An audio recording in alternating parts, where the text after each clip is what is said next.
It's South Carolina taking on East Carolina. Dylan Thompson getting the start today in place of Connor Shaw. Will Shaw get some action? We shall see. We will see you at the C Spire halftime report. We now send it out to Dave Neal and Andre Ware on the call. Guys? Columbia, South Carolina, warm, muggy afternoon here at Williams-Brice Stadium. The 9th-ranked Gamecocks open up their 2012 home schedule against the East Carolina Pirates out of Conference USA, and it should be a fantastic football game today. There are few places in the country that enjoy their football like here in Columbia, South Carolina.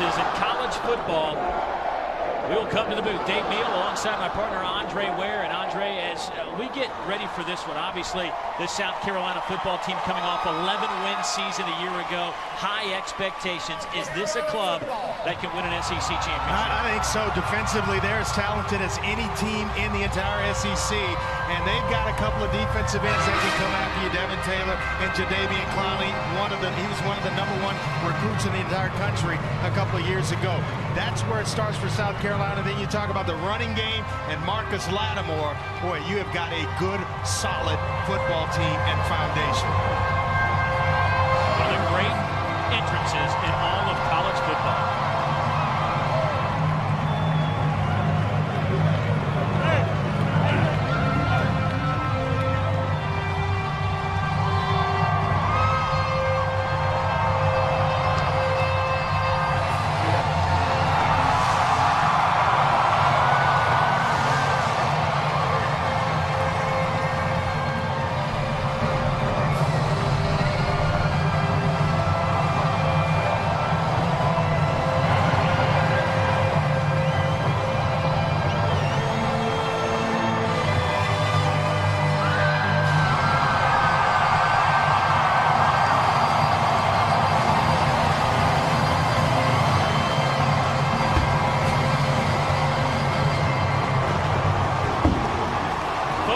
That doesn't get you going.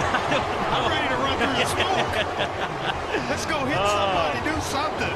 We'll have 80,000 on hand here inside Williams-Brice Stadium as the Gamecocks and the Pirates getting set to come your way right here on the SEC Network. Now, obviously, anytime Steve Spurrier is involved, quarterbacks are a topic, but this week even more so for the Gamecocks because Connor Shaw, the starter, was hurt Thursday night, a week ago, Thursday night in Nashville. He doesn't look like he's ready to go, which means there could be a change of quarterback. Now, I got a chance to see him during warm-ups, and he looked like he was a little bit restricted. The throwing motion, the arm strength just wasn't there, kind of grimacing with every throw. Maybe just not even really warming up, just kind of lobbing passes. Threw a few actually with his left hand, but I wouldn't be surprised if O'Connor doesn't find his way into the football game. Dylan Thompson, though, will get the start today. He's a bag of nerves right now, Dave, and the way you kind of corral those and use them to your advantage, a couple of early completions, and that'll get a throwing quarterback going.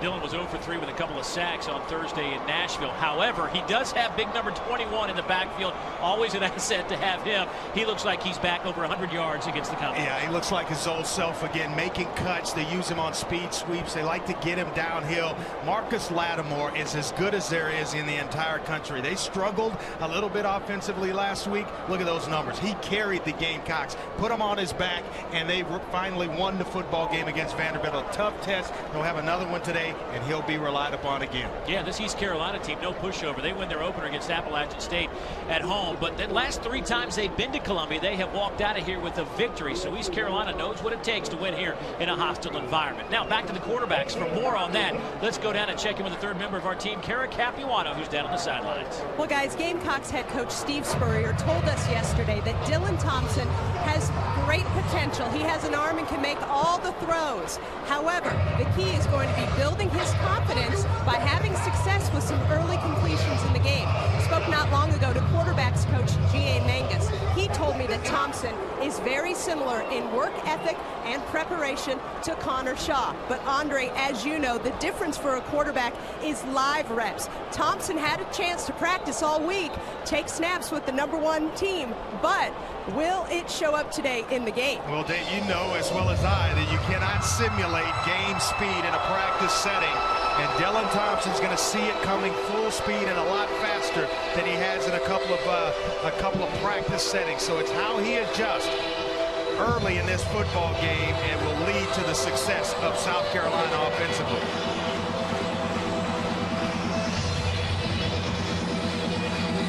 Steve Spurrier told Kara when he got to the ballpark today that they did their little Gamecock walk to the stadium. And one of the first things he told Kara was how excited the fan base was, even though it's not a conference game.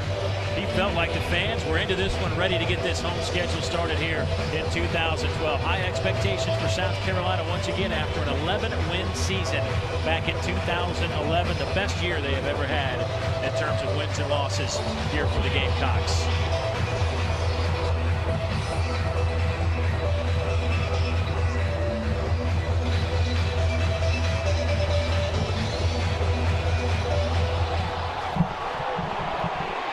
We are underway as South Carolina won the toss. They accepted the football. So, Andre will give us a chance to look at the impact players for the South Carolina Gamecocks. Yeah, certainly Marcus Lattimore. I think he's going to be extremely important today in that running game. Ace Sanders, if they're going to throw the football with success, he's got to get himself going. Two of the best defensive ends in the entire country, Devin Taylor and Jadeveon Clowney, exceptional athletes. So there is Dylan Thompson, the sophomore out of Boiling Springs, South Carolina. 6'3", 210-pounder. Line up in an I formation from the 25-yard line. First down and 10. Now, this is already unusual. Last week in their opener, I don't know if they lined up in that formation at all. First pass, complete. I'd say incomplete at the 34-yard line. Looking for Ace Sanders, throw a little bit low for Dylan Thompson. Adonis Armstrong on the coverage. Yeah, a little shift there, and mentioning it again, Dave, watching film of South Carolina last week, they were more of the zone read, spread option out of the shotgun. Not one time did I see him line up in the I formation where Lattimore had so much success in 2010. There's a little speed sweep using Bruce Ellington. He turns the corner, gets a block, first down to the 40-yard line. Well, Coach Spurrier wasn't kidding when he said we'd see a lot of those speed sweeps. And on play number 2, South Carolina picks up 16. Yeah, got to make Marcus Lattimore a little bit nervous, though. This is how he got hurt last year, blocking on a speed sweep to Bruce Ellington. Look at the block here by Lattimore. I mean, just enough to get a piece of a defender to allow Ellington to get the first down. So from the 41, fresh set of downs for South Carolina. Thompson has plenty of time, going deep, nice tight spiral, but overthrows everybody. That's okay. That's what you have to do. Get it out of your system. I'd like to just rear back, put everybody in 9 routes, send them down the field, and just sling it as far as I could to settle in the first couple of plays of a game. That's just fine by me, by Dylan Thompson. Get the young man settled in, and then all of a sudden, you kind of remember how to do it again. And the stage isn't too big for you. It's East Carolina. Team coming off a win against Appalachian State in their opener. Got off to a slow start. Now they got it cranked up. Cranked up here is Thompson. He cranks it up to Demir Bird. First and goal, South Carolina. That's it. That's it right there. Just a straight 9 route, straight streak down the sideline. Tried it before, and Damiere Byrd gets behind Adonis Armstrong, the corner to that side, and I'm telling you what, in stride with the football is Dylan Thompson. A gain of 53. First and goal from the 6. Couple of tight ends for South Carolina. Here's Lattimore, cuts it back inside, bulls his way into the end zone, and that didn't take very long. From 6 yards out, Marcus Lattimore adds another to his touchdown total. He now ties a school record with his 33rd touchdown of his career.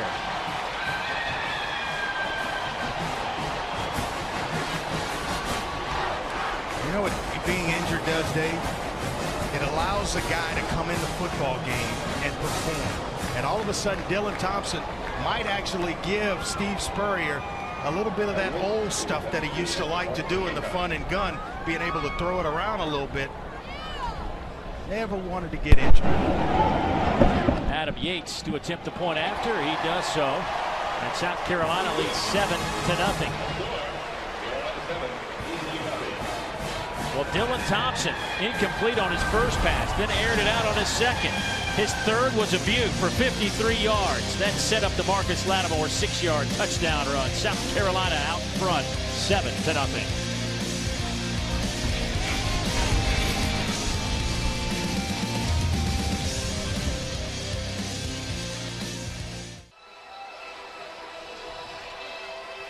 Back in Columbia, where Dylan Thompson getting his first start. Throws a 53-yard pass to Damiere Byrd and set up a touchdown run from Marcus Lattimore. South Carolina out front 7-0. Let's go back and take a look at the touchdown. And it's just, you see the safety down here and the other safety here on this on the far hash mark. This takes eyes to hold the backside safety and then let it rip. And this isn't an easy throw from the far hash, but he drops it right on Damiere Byrd's outside shoulder away from Adonis Armstrong. It led to the Marcus Lattimore touchdown run. And I'll tell you what, that's a lot of confidence going forward in a young man, Dylan Thompson, making his first start by this South Carolina coaching staff. Well, Steve Spurrier giving the young sophomore a chance to sling it around a little bit, as he likes to say. You know, I was saying before we went to break, you know, you never want to get injured, certainly, because the next guy coming in might look a little bit better than you look. And Dylan Thompson seems to have gotten himself comfortable early in this football game. And you know, here's the reality of it all, is that Connor Shaw's a guy that's going to run all year. I mean, who's to say he's not going to take a few more shots, and you might need a guy like Dylan Thompson on the ready. Yeah, no doubt about it.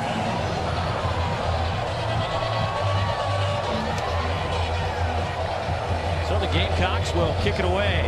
Landon Ard, a freshman out of Rock Hill, South Carolina, will have the honors for the Gamecocks. That'll settle in inside the 5-yard line. Lance Ray, who had a 90-yard return, laterals it off, and East Carolina picks up a few extra yards. A dangerous play by Lance Ray, but it will amount to a 17-yard return.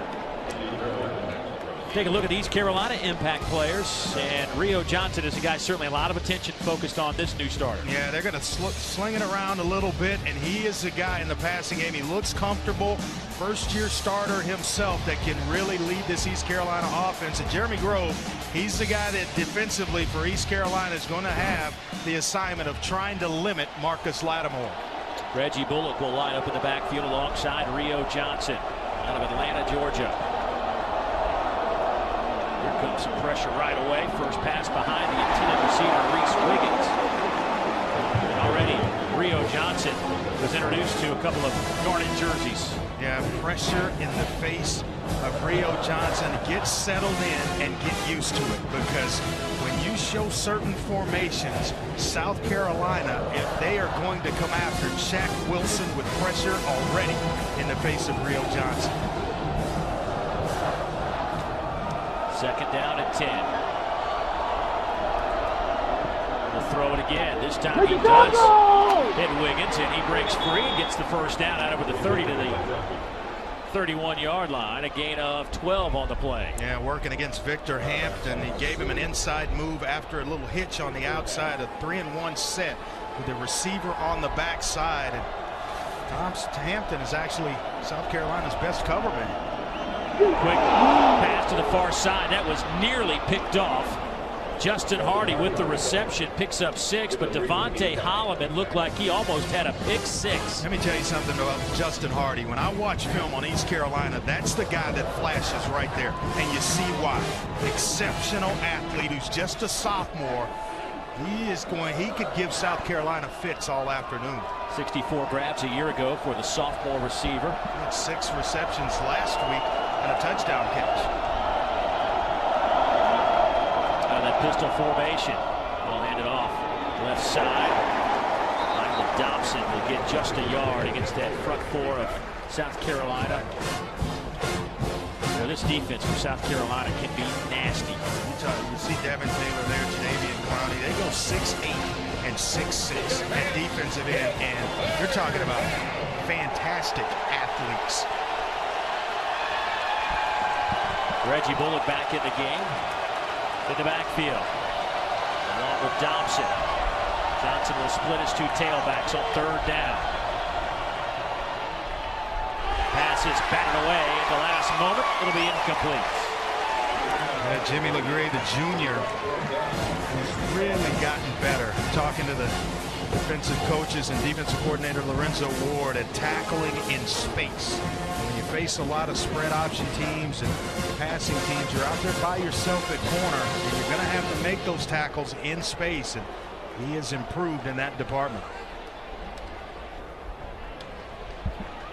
So the first punt of the day for Trent Tigner. Ace Sanders back to return. He stands at about the 25-yard line. Tigner averaged 44.5 yards on 4 punts. A good punt. That will hit at the 6 and spin back and be down at the 9-yard line. Nice job by the East Carolina special teams. A 53-yard kick with no return. Gamecock offense back on the field when we come back.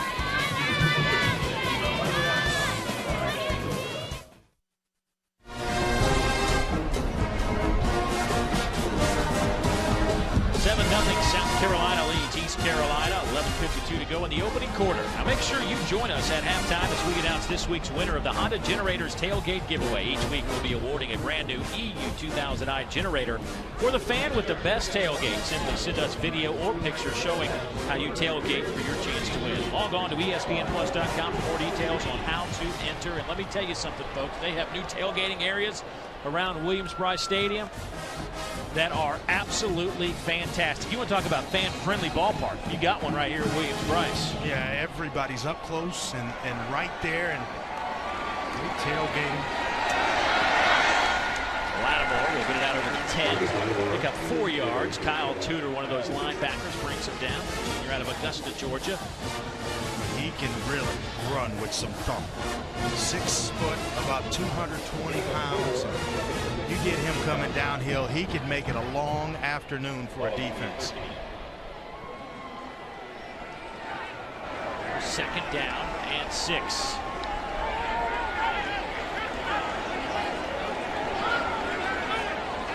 Pulling off 23 carries, 110 yards, and a couple of TDs in the opener. The I formation. Lattimore stumbles coming out of his cut. Picked up 3 more, so should bring up about a 3rd down and 3, maybe 3.5. Well, I had him at the top of my 5 most explosive players for 2012. Last week we saw Jarvis Jones of Georgia. This week Marcus Lattimore. I think he is just a playmaker. Guy that's that big, that physical, but can hit the home run on you at any moment. Couple of tight ends. They'll hand it off to Lattimore.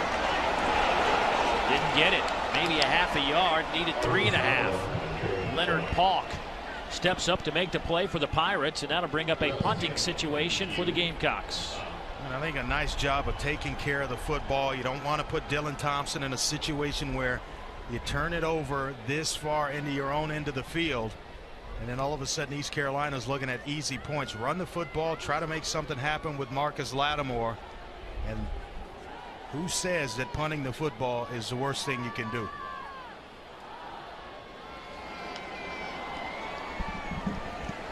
Drew Bodenheimer back to return. This could be good field position for the Pirates. Fair catch called for and then dropped. I think East Carolina fell on it right away. 33-yard punt, one of those short kicks. Let's talk a little bit about this East Carolina offense. Watching some film on them, notice that they like to go to this play. One particular look, you see the 3-receiver side, and they'll get to the smash route out of this. 3rd down and 6, the inside receiver to the corner, underneath by the outside slot, and then the hitch route on the outside. Easy read for the quarterback. Corner drops off, just check it down to the outside receiver. Same here, far hash mark, 3 receivers, inside one going to the corner, underneath by the outside, and then the hitch route on the outside. This is their money play. When they really need something, this is the look that they'll go to. Trips again, but that's where you'll see them in 3rd down and medium especially. Try to set up a little screen. It's Bullock. He's close to the 40. About a yard shy of the 1st down. Give him 9 on the play. And there's a little bit of that screen game that we thought we would see with so much pressure coming from South Carolina. Yeah, Reggie Bullock is back number 2, and last week averaged just under 4 yards a carry. Had a couple of receptions last week. Didn't go for much, but it was just getting him the football in space.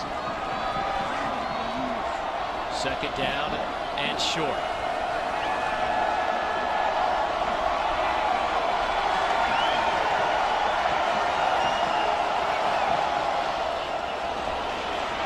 Over the middle, wide open at the 30, 1st down catch by Bodenheimer.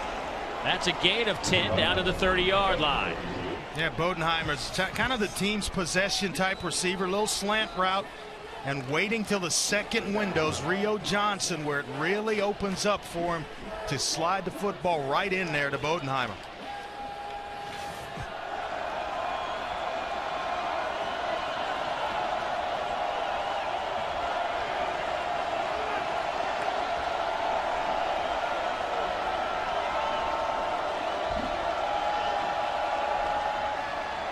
Pressure comes. Johnson overthrows his target, Derek Harris. Rio now 4 out of 7 here in the opening quarter. Well, today's 1st and 10 line brought to you by your local Toyota dealers. One thing, Dave, about Rio Johnson that you notice, he's a rhythm passer. And when he can get himself in rhythm and complete a couple in a row, then you're in trouble because he gets the hot hand like a shooting guard for a basketball team. He can light it up if he gets streaky. 2nd down and 10. Swing it to the far side.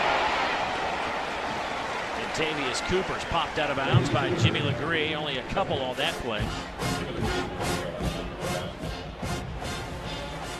We're talking about Johnson. This is the amount of receivers that caught passes from him last week. Reese Wiggins, of course, and then Justin Hardy caught his 6. He spreads the football around where defensively you have to play everybody sideline to sideline because any receiver could have a big game. 3rd down.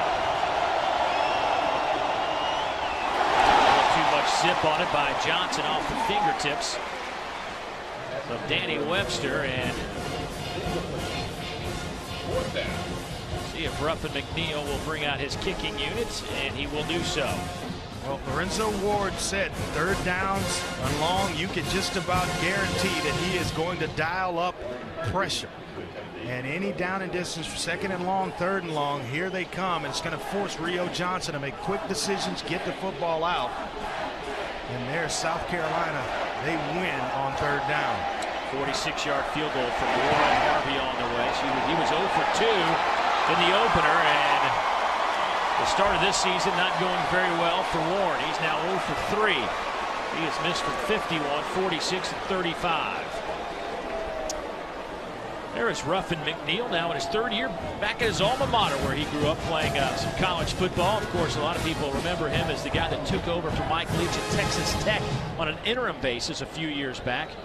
That's the offense he brought with him here, but just a joy to spend some time with. And there's a look at old Ruffin back in the day. The old neck rolls. Don't see those anymore, do you, Dre? I tell you what, you don't. And not on a defensive back especially, but I thought he did a heck of a job holding things together at Texas Tech during that early game. Bruce Ellington out over midfield. 22 more yards. The chance of Bruce here in the stadium, and I tell you what, Dylan Thompson has gotten himself hot. Damon.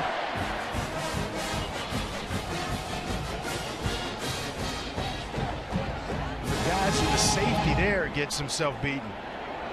Over the middle. Rory Anderson, the tight end, another 17 yards. You think they're going to line up and just run the football? Dylan Thompson's hand is hot. They're going right in the middle, right in the heart of that two-deep zone look of East Carolina's. So Thompson, 3 out of 5, 92 yards. And a whistle. All-star offense, number 87. 5-yard penalty, still first down. Yeah, a little antsy, Justin Cunningham. Big senior tight end. Excuse me, Jarrell. Oh, that's right, Justin Cunningham. They got some big guys at tight end. Jarrell Adams, who's just a freshman, expecting to see him today. 6'6", 224. Cunningham himself checks in about 6'4", 260. Big tight ends. Little play action. Over the middle again. Here's Ellington dancing around inside the 20. Big collision at the 19. Everybody pops up. First down. 18 more yards. I think Dylan Thompson's feeling it. You see it there from his demeanor. Nice play action from the I formation. Safeties almost right on top of one another, and there's a void right in the middle of the field that Steve Spurrier has identified, and he is taking advantage of it.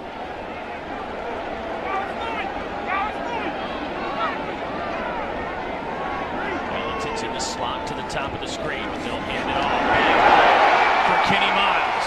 Miles inside the 10, 12 more yards, and that'll set up a 1st and goal, South Carolina. Yeah, Miles is a good changeup to Marcus Lattimore, who's the power but can't hit the home run. Miles, look at that hole right there. Nice block by A.J. Kahn, the left guard that clears it out for Miles. 5'9", 193. Excellent changeup from the big, powerful back of Lattimore. Steve Spurrier wants a timeout. Didn't like the way this offense was set up. He storms onto the field. South Carolina. But he can't be too displeased with the way things have gone. He's like old days, slinging it around. Is he ever happy? I mean, you know, you get him away from between the white lines, and he's happy a little bit. But let's take a look at Dylan Thompson. The first pass, little curl route to the left. He underthrows that one a little bit. Still a little antsy going deep on this one. But then he settles in and throws an absolute strike to Damiere Byrd. Outside shoulder, right where it needs to be placed. This drive, right past the safety there in the middle of the field. He comes right back again to Rory Anderson. I think he's got his feet set now, Dave. His footing's under him, and he is in rhythm. 4 straight completions. You know, I like his body language. You know, you can tell when a guy's a little bit intimidated by the environment or what the game itself. Dylan Thompson seems to. I like the swag that he's playing with right now. Couple of tight ends. Power set to the right. They'll go that way. Roll it out. Pass is caught. It'll be a touchdown to Rory Anderson, the tight end, from 7 yards away. South Carolina's offense doesn't look like anything like we saw 10 days ago in Nashville.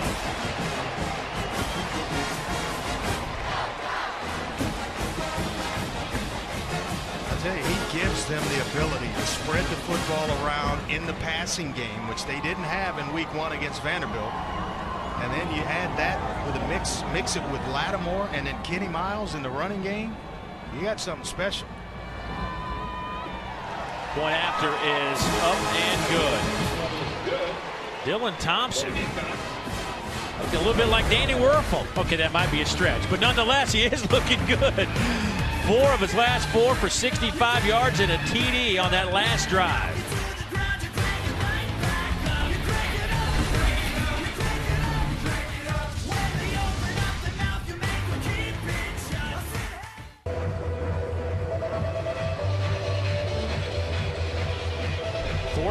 Nothing. South Carolina over East Carolina. 5:54 to go in the opening quarter.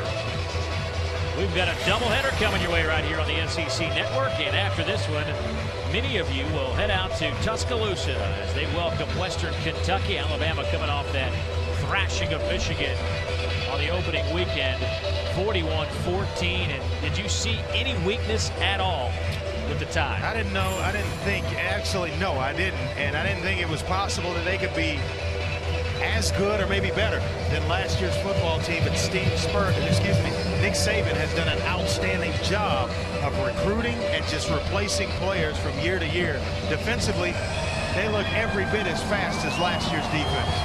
And that was a special group. Landon Ard with the kickoff. That'll sail into the end zone. And, of course, the new rules will bring it out to the 25-yard line. Getting in a situation where for East Carolina you have to have something happen. How do you do it? A couple of easy passes for Rio Johnson to get him going. Maybe Michael Dobson back in the game, try to go some running game and mix it up, getting South Carolina spread out. But they've got to have some success in one of those departments, either running the football or slinging it around, because you can't punt the football here and have South Carolina go down and get points. It is an abandonment. You have to abandon the game plan at that point going forward. Reggie Bullock stands to the right of Rio Johnson. Play fake. Ball in the air, and that'll fall harmlessly to the ground.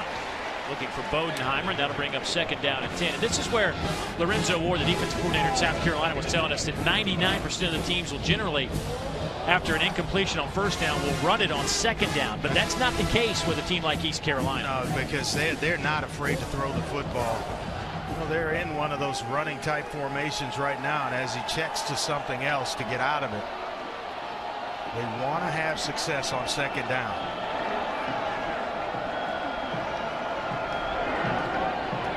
Over the middle. Would have been an outstanding grab. Justin Jones couldn't hang on to it. Justin Jones, he's an interesting story. Conyers, Georgia. See him here trying to stretch for football. I didn't know it was possible to overthrow a guy 6'8", about 260, and can run and make plays. He is a great athlete. Kind of reminds you a little bit of Jimmy Graham for the New Orleans Saints. East Carolina, 7 straight passes, and that's becoming one-dimensional in a hurry. Third down and 10.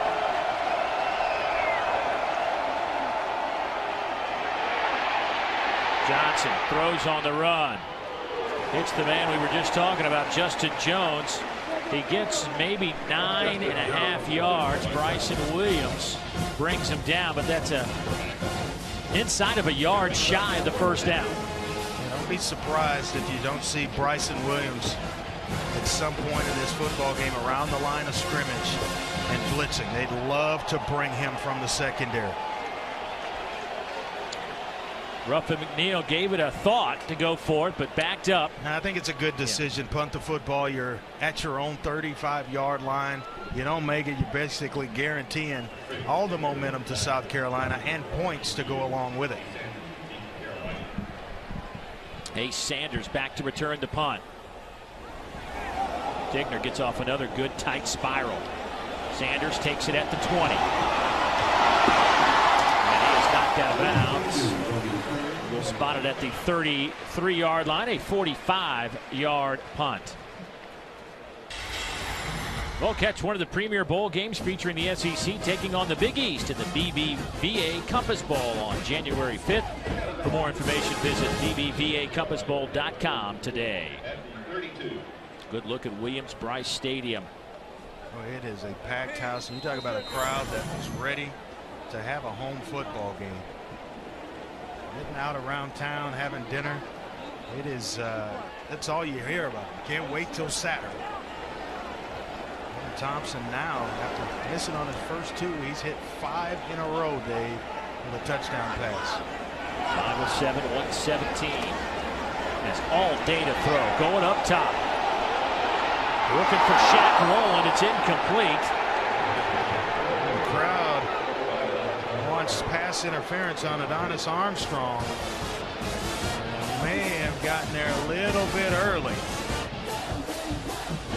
here working against Shaq Rowland, the talented true freshman. That's just a good football play. Looked like he may have gotten a left arm around the shoulders, but he pulled it away in time before the official saw it. Shaq Rowland, Mr. Football in the state of South Carolina last year. Over the middle. Nice throw from Thompson over the outstretched hands of the linebackers. It hits Nick Jones right in the numbers. A gain of 17. Magazoo on the coverage. This game isn't too big for Dylan Thompson. He does not look like a guy making his first start. Look at the touch. Drops it right over the linebacker. And that takes a lot of work to develop touch like that, where you have the confidence to even throw that pass over the middle. You short arm it. Now the linebacker's going to pick it off. It's going the other way.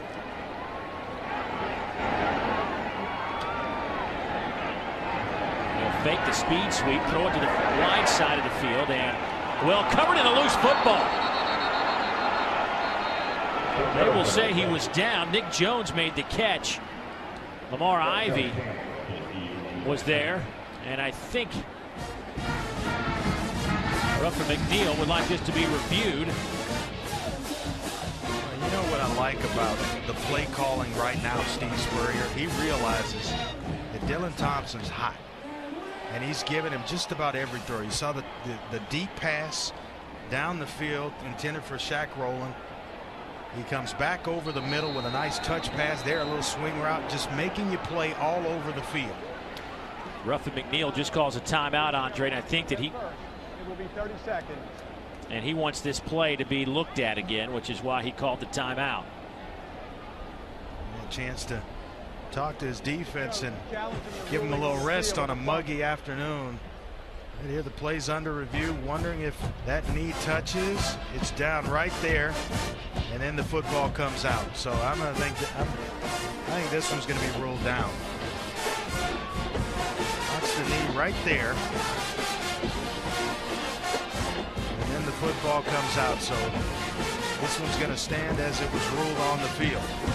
Well, the importance of this for East Carolina is it's challenged by Ruffin McNeill. So if they win this challenge and they do have the football, he'll get that timeout back. If not, they lose the timeout. He needs something good to happen right now for his football team. Played a lot of snaps defensively. Well, there is Dylan Thompson, who is without a doubt the story of this one. Gets the start instead of Connor Shaw, who's got a bad shoulder. And he has led this club to 178 yards on 16 plays.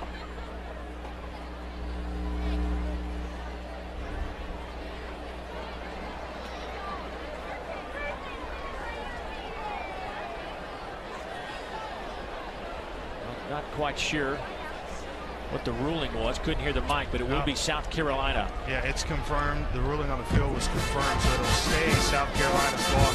It'll be second down here and 8. And East Carolina loses that timeout.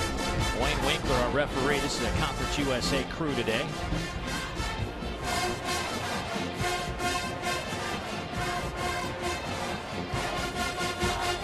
Trying to explain things to Coach McNeill. I know exactly what happened. The timeout is lost, and actually, I was in the middle of saying that it actually gives his defense a chance to rest, because a hot offense, you're hoping to disrupt their rhythm, and then give your kids a chance to rest up here in just a few minutes. So second down, and let's call it 8. So pressure comes on Thompson, spins out of it, and finally dropped back inside the 45. That'll be a loss of 7. Daniel Drake finally brought him down, but there were 3 or 4 white jerseys that had a chance to get Thompson. Yeah, that's where the inexperience comes in right there. Trying to run a little rollout. Now, you get away from the first guy, throw it away. Throw it past the line of scrimmage. You're outside the tackle box. Just get rid of the football and avoid the sack.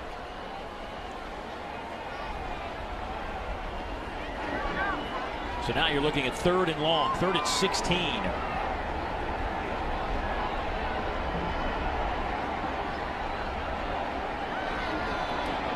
Thompson deep down the middle. Pass batted away at the last moment. There's no doubt in his arm strength. I mean, he can make every throw, and that's what Coach Spurrier told us, is that they're not afraid to shoot it around with Dylan Thompson. It's just how comfortable they could get him and how fast they could get him into that comfort level. And I think he's there. You see there just trying to rip one right down the seam to a receiver. If he catches it, it's a first down.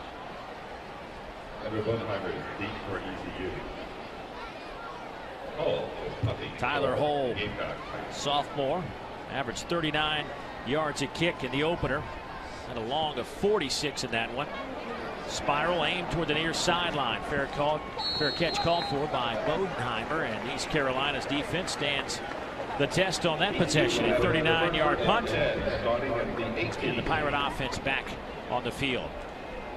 Let's take a look at some of today's loyal fans, brought to you by Hyundai.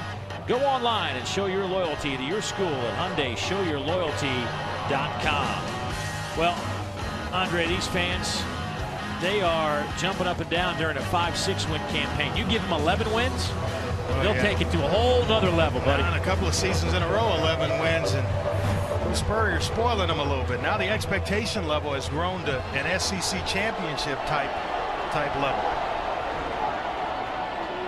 Pass is caught, but immediately hit was Justin Hardy. Devontae Holloman on that coverage. Give him 5. Yeah, he's not afraid to go to the middle. That's where he kind of makes his living in this pass attack for East Carolina. They're used to seeing Hardy over the middle of the field making catches.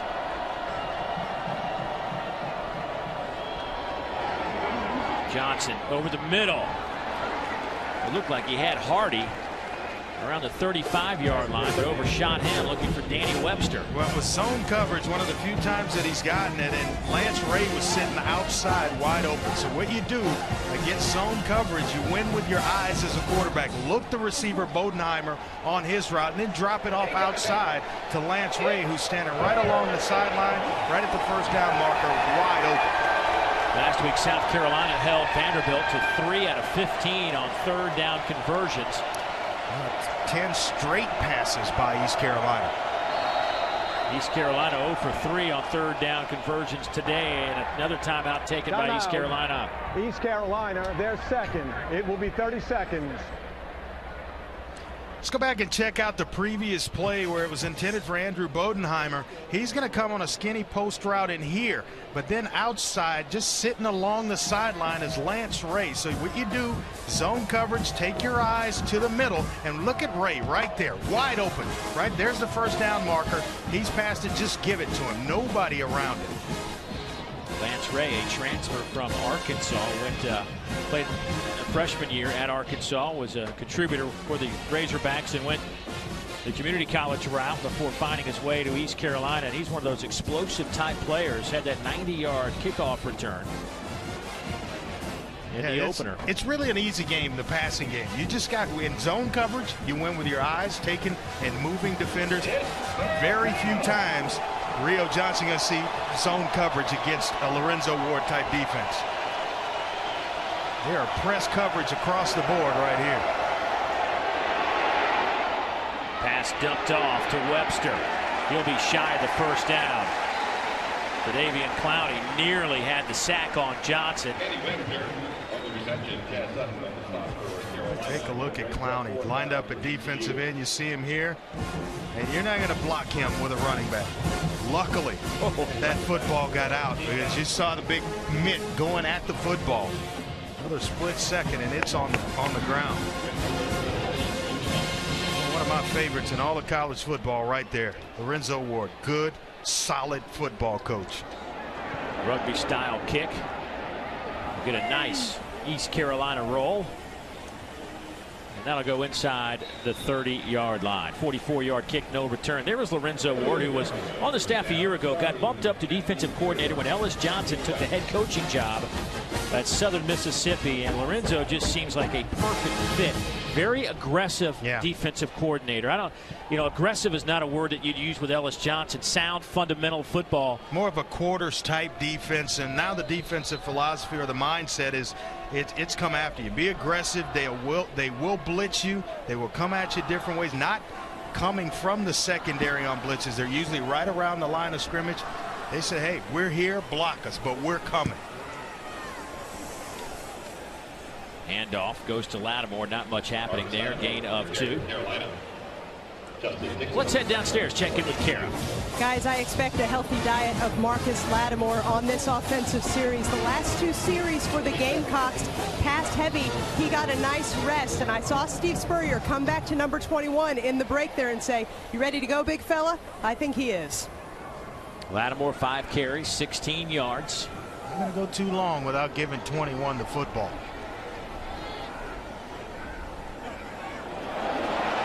Cuts it back as a first down over the 40. Give him 8. He's close to 100%. It picks up a nice block by Ronald Patrick, the right guard. Going right, there's a bit more explosion than going left, because you're cutting off the right knee, going to the right side of the formation. Still not all the way back, almost, but not all the way back, going left where he's cutting off that surgically repaired knee. Little toss sweep, cuts it back inside. Well played by the Pirates. No gain. Lee McGeese, the junior defensive end, and a Wallace, South Carolina makes the play. There's an example in itself. Going left, not quite the success that he had the previous play. Well, that'll do it for the first 15 minutes. And what a start for Dylan Thompson. Slinging it around to the tune of 7 out of 11 for 136 yards and a touchdown. Of course, some other great activity going on around the Southeastern Conference, including this Western Division showdown. When we come back, an update from our studio on the Tigers and the Bulldogs.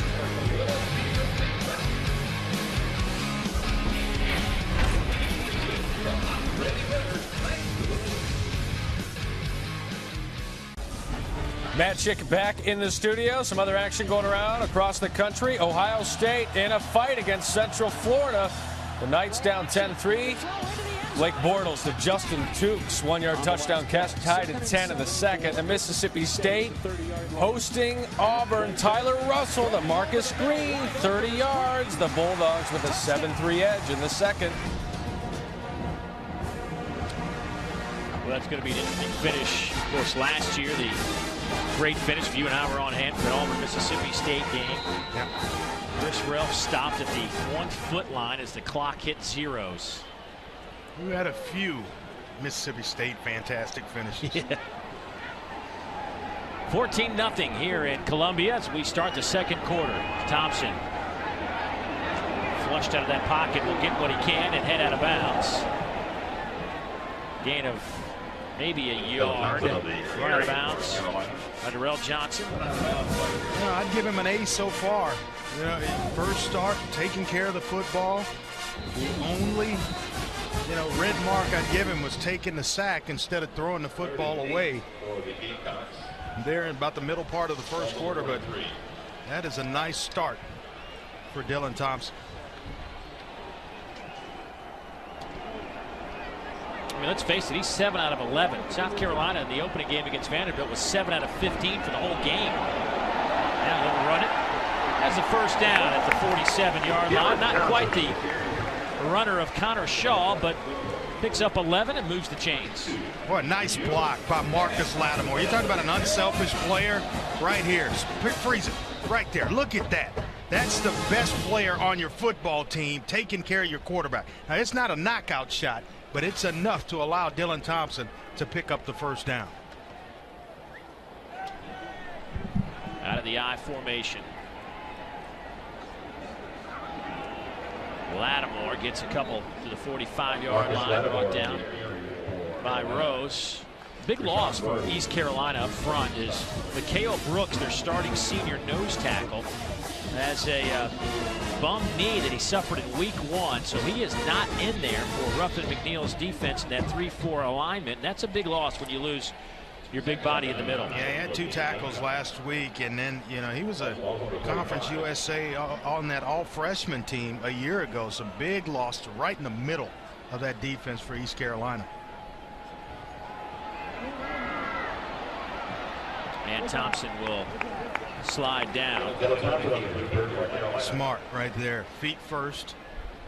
something positive, and then come back here on 3rd down. And that's actually the 7th straight run. And you know, they'd gotten themselves kind of pass happy, as Kara alluded to, and then all of a sudden it was Marcus Lattimore and a few runs here by Dylan Thompson that's put together 7 straight runs by the Gamecocks. South Carolina 1 out of 3 on 3rd downs. I think that streak's going to break right here. Dylan Thompson going to throw this baby. They were 3 out of 12 in the opening game, a 25% clip. Not what Coach Spurrier had in mind on 3rd downs. They will complete it here to Ellington to the 30-yard line. That's a gain of 12. Nice pitch and catch. And once again, a nice block by Marcus Lattimore that allowed Dylan Thompson the throwing lane to Bruce Ellington. And what I like most about it, he hits him right in stride, outside, away from the defender. Look at the block here by Lattimore. That right there, just enough to give Dylan Thompson the throwing lane to shoot it out to Ellington. 3 catches, 52 yards for Ellington.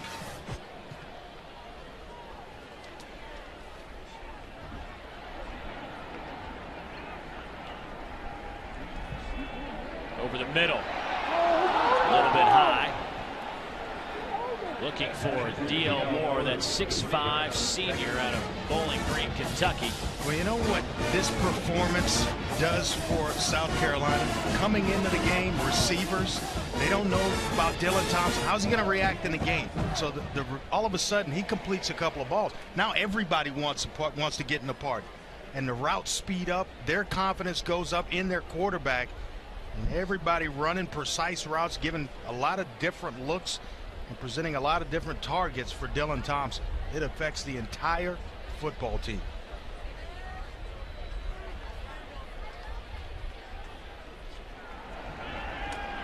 Thompson steps up, going to the near side corner. Pass is caught. Touchdown, D'Angelo Smith. 30-yard reception. He beat Jacoby Jenkins. Great throw, and perhaps an even better grab by Smith.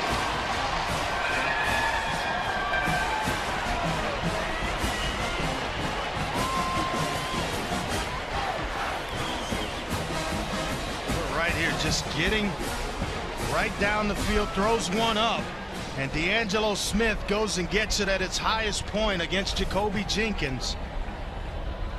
I tell you what, I love this performance by Dylan Thompson. I love when guys rise to the occasion, meeting the challenge.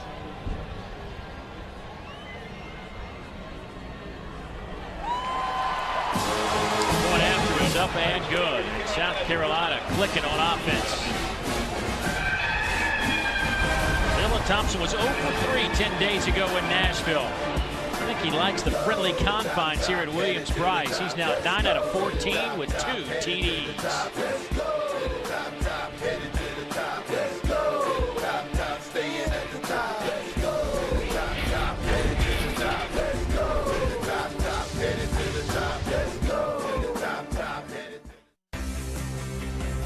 Today's SEC Network game is brought to you by BMW. We only make one thing, the ultimate driving machine. Buffalo Wild Wings, Wings Beer Sports. AT&T, the nation's largest 4G network. AT&T, rethink possible. And by the BBVA Compass Bowl, January 5th in Birmingham, Alabama. Well, the celebration continues to this point for South Carolina. Their 3rd touchdown drive. That one went 10 plays, 70 yards, over 4 minutes off the clock. 30-yard touchdown pass to D'Angelo Smith, the junior out of Kingsland, Georgia. His first grab of 2012 goes for 6. How about this? The numbers are just staggering. South Carolina 241 yards, East Carolina 56. Gamecocks averaging over 8 yards per play. East Carolina just 3.5 yards per play. Hard's kick taken by Ray, a few yards deep in the end zone. And Lance gets it out to the 23-yard line. Kenny Miles on the special teams tackle for South Carolina. Well, Dave, you're just about at that time in a football game, down 21-0, where the game plan starts to see a little adjustment if you're East Carolina offensively. and you need points. And now you got to start trying some different things. A lot went into that game plan, but being down 21, it makes you adjust. Four-man look from South Carolina. Near side. Pass is caught by Dobson, and he's out over the 25 to the 29-yard line. Give him 6 to Mario Jeffrey on that tackle for South Carolina. Yeah, and he lost his helmet, so he's going to have to sit out the play. The next play, new NCAA rule.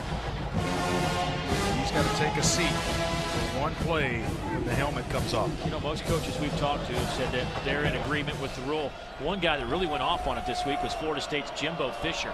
He thinks it could be a difference maker late in the game if the player's helmet comes off. Johnson hit. Pass caught by Justin Hardy. He dances around to the 45-yard line of South Carolina. Nice play by Rio to hang in there. Took a shot. They pick up 27. A nice throw and a nice catch coming back to the football here by Hardy. They're going to speed things up, trying to get some type of rhythm offensively.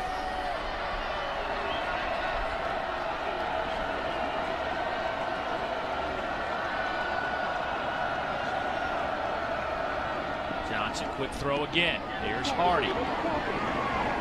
He's special. Dane Harden on the he is special. You watch here, Rio Johnson just barely getting the football off. Tremendous amount of pressure, but you know what? In a football game, you know those are coming. You have to be willing enough to stand in there and take a few hits if you're going to play that position. Dobson back in the game. A little delay handoff.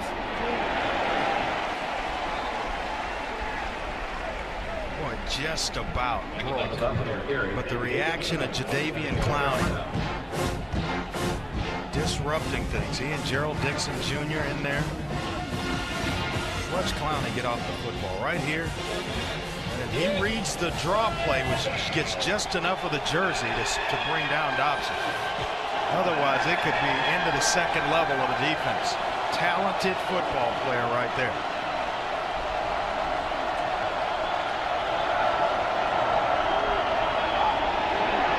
Johnson throws it up. Picked off. Inside the 10. Bryson Williams with the interception. And once again, the pressure by Clowney into the face of Rio Johnson, not allowing Rio Johnson to step into this throw.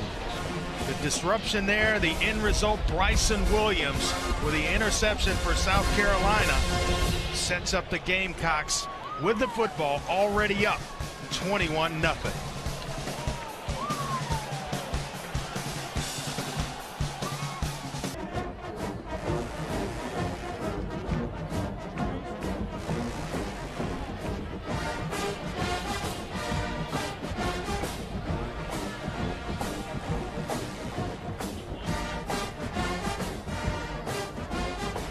Over East Carolina. 9:54 to play in the second quarter. Connor Shaw having to watch this one. And what goes through his mind watching a guy like Dylan Thompson line it up, knowing that you can't play with a bad shoulder? You want his teammate to have success, certainly, that's taken over for you. But then there's the element of you can play good, but not too good. You know what I'm saying? Not being selfish, but he's wishing right now as well that he was still in this football game or on the field. for the Gamecocks at the 7. Lattimore with the carry. Marcus gets a couple of yards. That is Lattimore's 9th carry. And honestly, Dave, I think Dylan Thompson is putting on the type of performance that can alter that position, where it all of a sudden in the minds of the coaching staff and Steve Spurrier Jr., Sean Elliott, the co-offensive coordinators, and G.A. Mangus, the quarterback coach, as well as Coach Spurrier, Steve Spurrier. Maybe, you know, we may be better off with Thompson as our quarterback. It allows us to certainly do more. 4-man rush. Thompson dumps it off to Lattimore. Nice spin move out to the 20-yard line. Picks up 11. That right there is evidence that the big guy's just about back. I mean, that move right there, little spin move, and Dylan Thompson checking things out. Nobody open down the field. Don't force it, check it down. Look at that. Nice move by Lattimore. Well, you just watched Dylan Thompson. Confidence was an issue. It's growing. As the game progresses, growing. Coach Spurrier telling us that that's one of the things that he wished Dylan would have a little bit more of, is some confidence. Kenny Miles gets that carry. I guess at a quarterback, if you're not solid mentally, it's got to be tough to play that position. Well, it's not that, mentally he wasn't there. He's tuned in to every play and knows the offense and things of that sort. You just want a little bit of grit from your quarterback, and that's what they've been waiting on from Dylan Thompson. Take over this baby. Show me something. Show me that you care. Show, you know he can play the game. Just give me a little bit of grit. Coach said he'd look at him in practice and get on a little bit and hope he'd turn around and defend himself. Yeah. Nowhere to run except out of bounds. Gets a couple of yards. Lamar Ivy runs him out of bounds. Let's go downstairs and check in once again with Kara. To your last point, Dave, Steve Spurrier told us Dylan Thompson is just too nice a kid. Tries to get on him, tries to get a reaction, and he just walks away ready to work. Connor Shaw, on the other hand, Spurrier told us, will give him a snarly look once in a while when he takes a beating. And Coach Spurrier's been known to get on a quarterback or two, right? You think? Yeah. I bet he's been on Dylan Thompson a few times, as well as he's playing in this football game when he's come to the sideline. It's just part of it. Third down and 5. 7.5 to go here in the second quarter. They'll run it on third down, and Kenny Miles driving his way for the first down over the 30. The senior out of Lawrenceville, Georgia, picks up 6 yards. Kind of going back to that whole quarterback thing. You make a mistake in a football game and you come to the sideline, the coach is chewing you out. I always had that built in. Hey, coach, I'm just trying to make a play. And that every time worked. So, hey, Dylan Thompson's got to put that in his back pocket going forward. Just trying to make a play, coach. Thought I could make that play. Thompson trying to air it out. Shaq Rowland. The true freshman out of Lexington, South Carolina. And man-to-man coverage down that near side and nearly came up with it. Boy, the defensive coaching staff has high praises for Shaq Rowland, and they work against him every day. They think he is going to be an absolute star. Parade All-American, rushed for over 2,000 yards, 24 touchdowns as a senior in Lexington, South Carolina. Didn't play in that opener. A little surprised. I think the coaches, when they got back, looked at the tape, were like, we got to get this young man in the ball game. Yeah, he's a talent. Just got to get him a few catches and let him work with the football in his hands. Thompson scoots out of bounds. We'll get a couple of yards. Nice play fake. He had me fooled, and I thought Kenny Miles had the football there.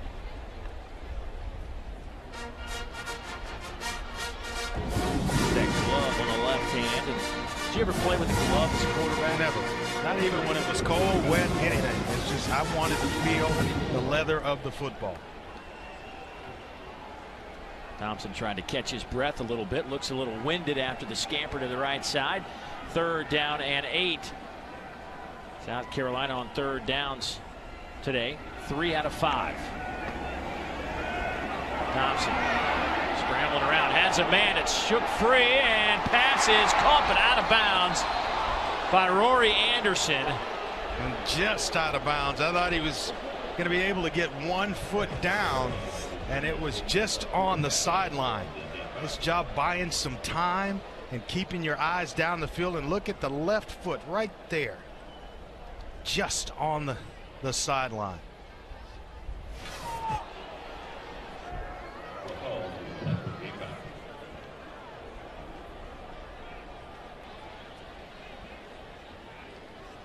So that'll bring up a punting situation. Here is Tyler Hull. Good coverage kick that will hit at the 32 and take an outstanding South Carolina roll inside the 20, inching closer to the 15. A 50-yard punt. East Carolina will have it. They'll try to get something going offensively. 21-0 South Carolina.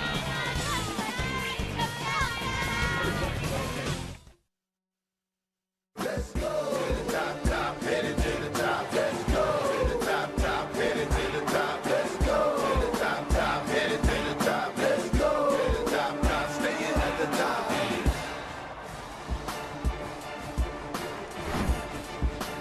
South Carolina trying to head to the top.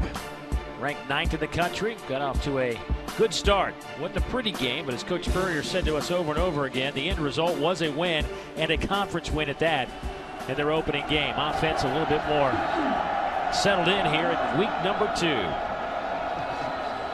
East Carolina trying to get something productive to happen, and that's a good start. Good catch from Justin Jones at 6'8" receiver slash tight end. He'll pick up 17. He's the team's tight end in certain sets. They like to get him out in space, and still trying to speed things up here and get some type of rhythm going.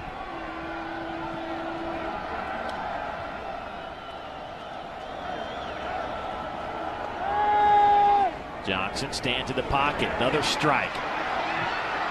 Webster inside South Carolina territory down to the 41-yard line. That's a 17-yard pickup followed by that 26-yard pickup. Yeah, Danny Webster is there. It's kind of a slot receiver that in that Wes Welker mode of Texas Tech, and they try to resemble or kind of resemble that Texas Tech style of offense when Mike Leach was the head coach there. Lincoln Riley kind of tutored under Mike Leach.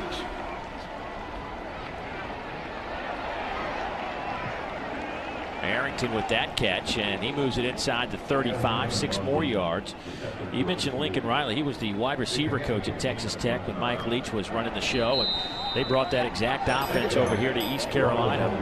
I think they're kind of caught between two offenses. They want to be a more physical style of offense where you have tight ends. I don't know if Mike Leach even had a tight end on his roster. And then you're caught between wanting to be a little more physical and spending time there, and then wanting to be pass happy. They're caught between both. That pass is caught. Inside the 15. Solomon lost the handle. And does South Carolina have it? Yes, they do. The true freshman, Jabril Solomon from Hemingway, South Carolina, had a huge pickup inside the 15 and then coughed it up. Well, just when you get something going offensively, you're going to be down inside your opponent's red zone. As you mentioned, Jabril Solomon, they really feel like he can be a star if he just keeps working. And right here, you start back inside. Number 1, ball's in the right hand, cutting back into the inside. Right there, you see the football? That allows it. It's where the defenders are coming and approaching him from, that they're able to get a hand on the football and tap it out. That ball should have been in his left hand on the outside of his body. Reginald Bowens in there to break things free. Covered up that football for South Carolina. It's a couple of East Carolina turnovers. Lattimore with the carry.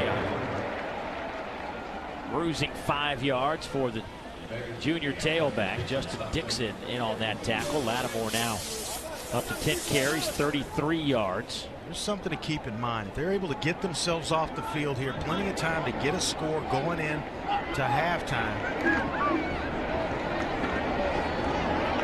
If you're indeed East Carolina, and we know how fast they can move the football. We just saw it. A couple of big plays, 2 or 3 plays. They're right down the field in the scoring zone. So they're not out of this game by a long shot. But you have to get off the field on 3rd downs, and 50% is South Carolina on 3rd downs here this afternoon. Lattimore will pick up the first down. He picks up 3 yards. You mentioned this offense. They've had 3 touchdown drives, Andre. The first one went 75 yards. The second one went 71. The last one went 70 yards. Yeah, last week, Dave, they only had 1 play of over 20 yards. Already in this ball game, 3 completions for over 20 yards.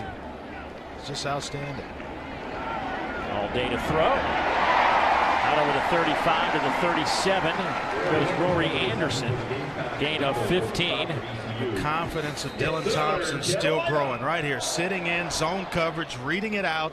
And that's the secondary receiver. You see him looking far left and then coming back to Rory Anderson.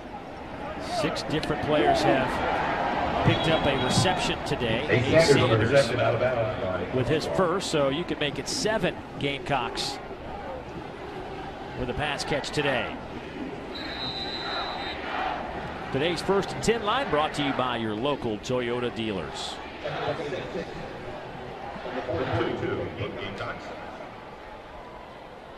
Not allowing him to do too much thinking. Just call the play and go run it.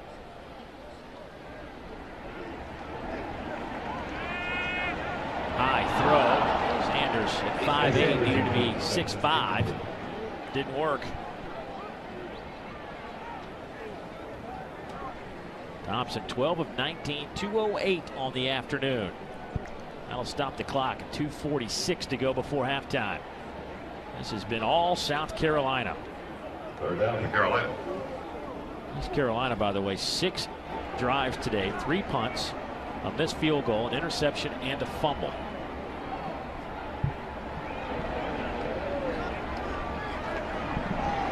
Thompson immediately tucked it. Almost looked like that was a designed run for Thompson, as he didn't even set up to throw the ball, and that'll bring up a 4th down as Stanley makes the play for the Pirates. Well, now you have the timeout left for East Carolina, and as well, just you got plenty of time here. You're going to get the football with around 2 minutes left, and we saw how fast they can get themselves down the field. So a score here, and they're right back in this ball game going into halftime.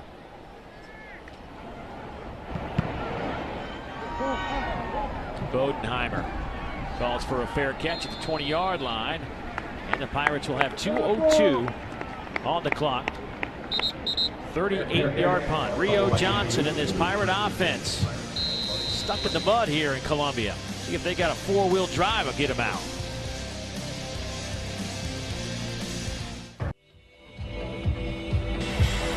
Don't forget, we have got more exciting SEC football coming your way next Saturday as we head to the plains of Auburn, as the Tigers play host to the Warhawks of Louisiana Monroe. That's next Saturday at noon Eastern, right here on the SEC Network Game of the Week. And don't forget, coming up after our game here, many of you, most of you, will head to Tuscaloosa as the #1 ranked Alabama Crimson Tide hosts Western Kentucky. So be sure to stay tuned. That one will get started roughly 3:39-ish, 3:38-ish Eastern time.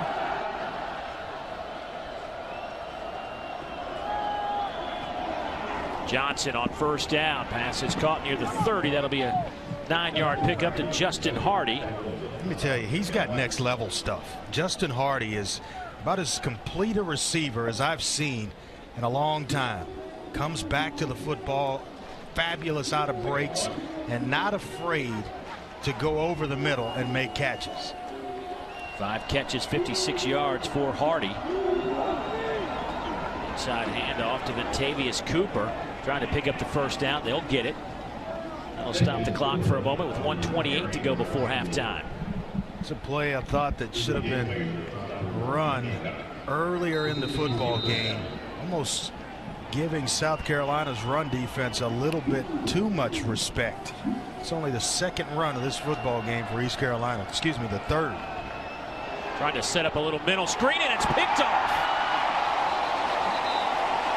DJ Swearinger comes up with the interception, the senior safety out of Greenwood, South Carolina, after some pressure from Jadeveon Clowney, and South Carolina has a chance before half. Yeah, and watch Clowney. They move him inside in their rabbit package where he's right over the guard, and he gets in the face, kind of clouding the vision of Rio Johnson, and then DJ Swearinger is right there. They're all everything safety, the quarterback of their defense, but that's the guy that just continues to wreak havoc on East Carolina's offense. 2 interceptions and a fumble for the South Carolina defense. Both of them because of the play of Jadeveon Clowney. Dobson trying to find some running room, and he'll lose a yard. Timeout taken by South Carolina, and Thompson comes over to Coach Spurrier.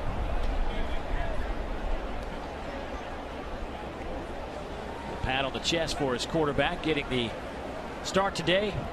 If you just joined us, Connor Shaw just couldn't go with a bum shoulder, a bruised shoulder, and so on the way into the stadium this morning, Coach Spurrier announces that Dylan Thompson will get the start. Coming up on the C Spire halftime report, we will get an update from Starkville, Auburn, and Mississippi State going at it. Of course, Missouri and Texas A&M open up their SEC slate this afternoon and tonight, and we'll have top 25 highlights for you coming up on the C Spire halftime report. About 1:05 to go on the game clock here. On a hot, and humid. Add that word in there as well. It is that it's not dry heat for sure. Heavy. It is. You walk down on the field and it is just unbelievably hot.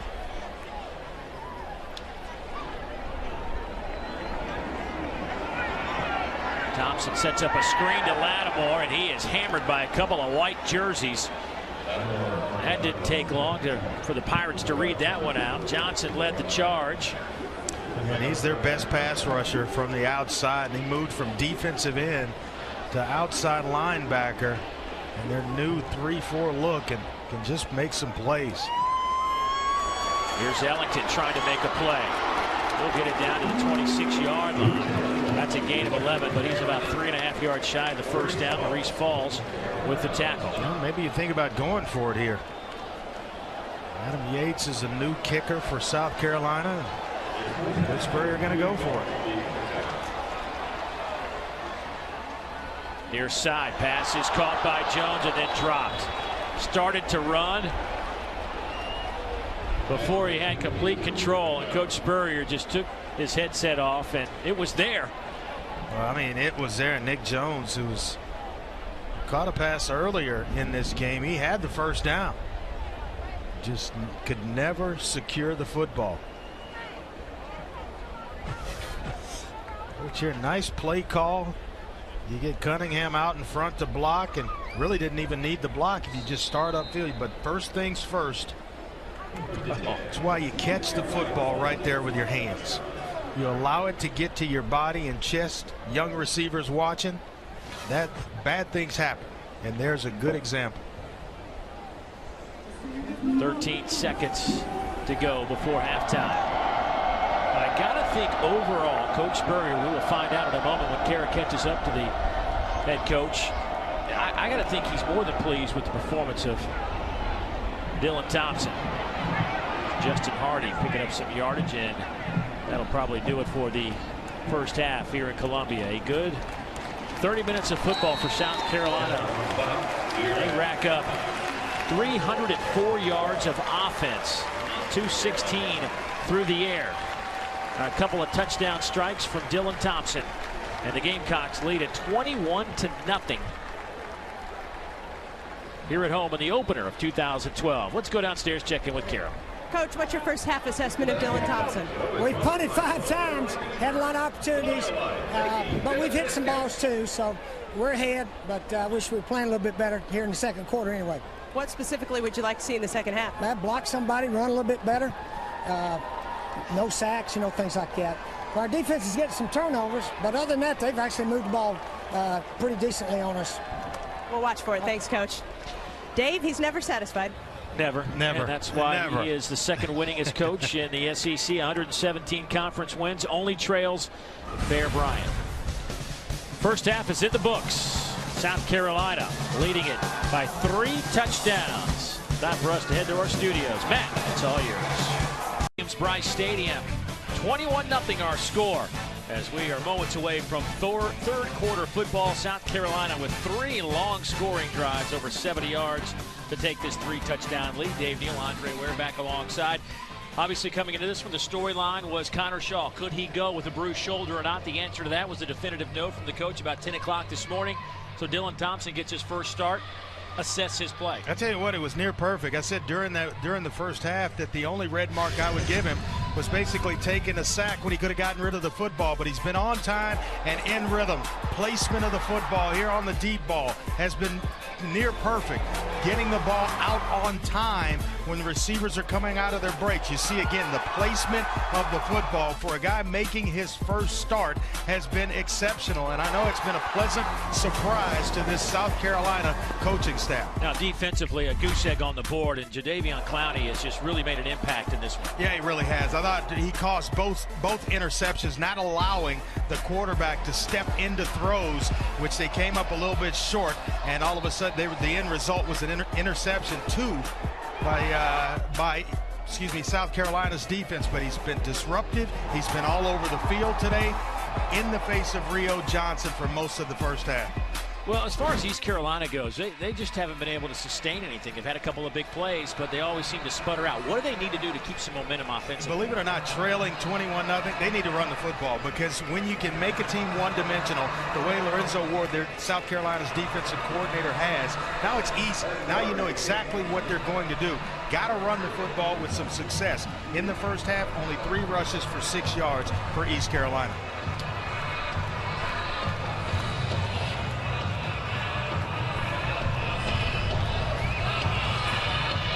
East Carolina will get the football first. South Carolina won the toss. They elected to take the football, and that worked out pretty good for the Gamecocks. Went down and scored on their opening possession.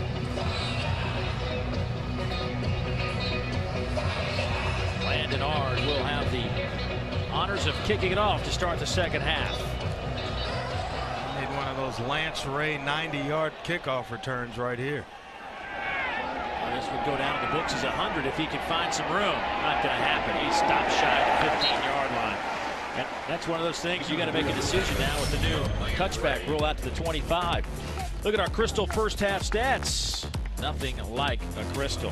Yeah, kind of surprising when you look at East Carolina. They ran the football pretty well last week against App State, and then just only 6 yards in the first half, which tells me that they're not even attempting to establish any type of running game against South Carolina, and they're allowing Jadeveon Clowney and Devin Taylor and Chaz Sutton, all the defensive ends and D-line of South Carolina, to really get involved.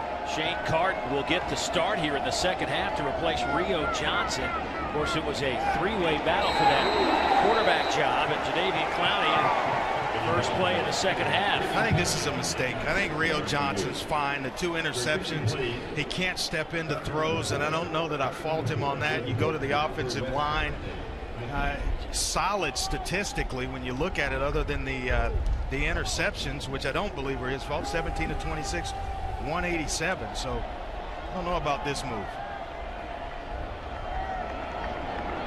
Carton from your neck of the woods in Houston, and his first pass is picked off.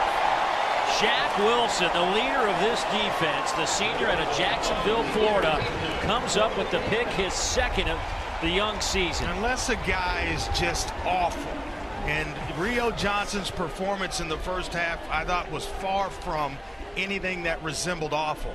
To make a quarterback change, he's getting all the reps in practice.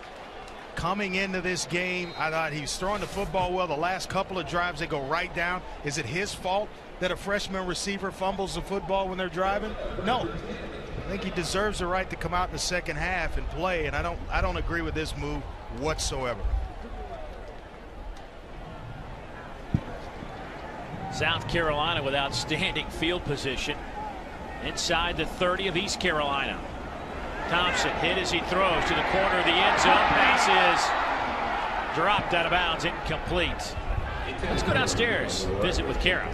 Well, coincidentally, one of Ruffin McNeil's messages to East Carolina at the half was putting a premium on ball security, and you saw what happened there in the first possession. He said execution, football IQ, it's not what we do, it's how we do it. And he told the guys the bus isn't leaving until this is over, so let's give it 30 more minutes. Well, then you sit half of the offensive line that didn't protect, and then you sit receivers that drop passes. That eliminates about half your football, half your offense. Thompson, time again, going to the corner. A little bit short with the pass, knocked away at the last moment. Good coverage from Adonis Armstrong. Ace Sanders was the intended receiver, but a little underthrown from Dylan Thompson. I thought Ace Sanders did a nice job. This ball's underthrown, and Armstrong's going to come up with a pick, and Ace goes up and just basically fights for the football. Sometimes as a receiver, when you know it's thrown short, you got to turn into the defensive back in that situation. So now it's 3rd down and 10. They got to figure out a way to get Ace Sanders a few more receptions. He is magical in the open field. Here comes some heat. Thompson stays on his feet. Lofts it up to the middle of the field. It's caught, first down, and a lot more. D.L. Moore gets a block to the 5. Gives South Carolina 6.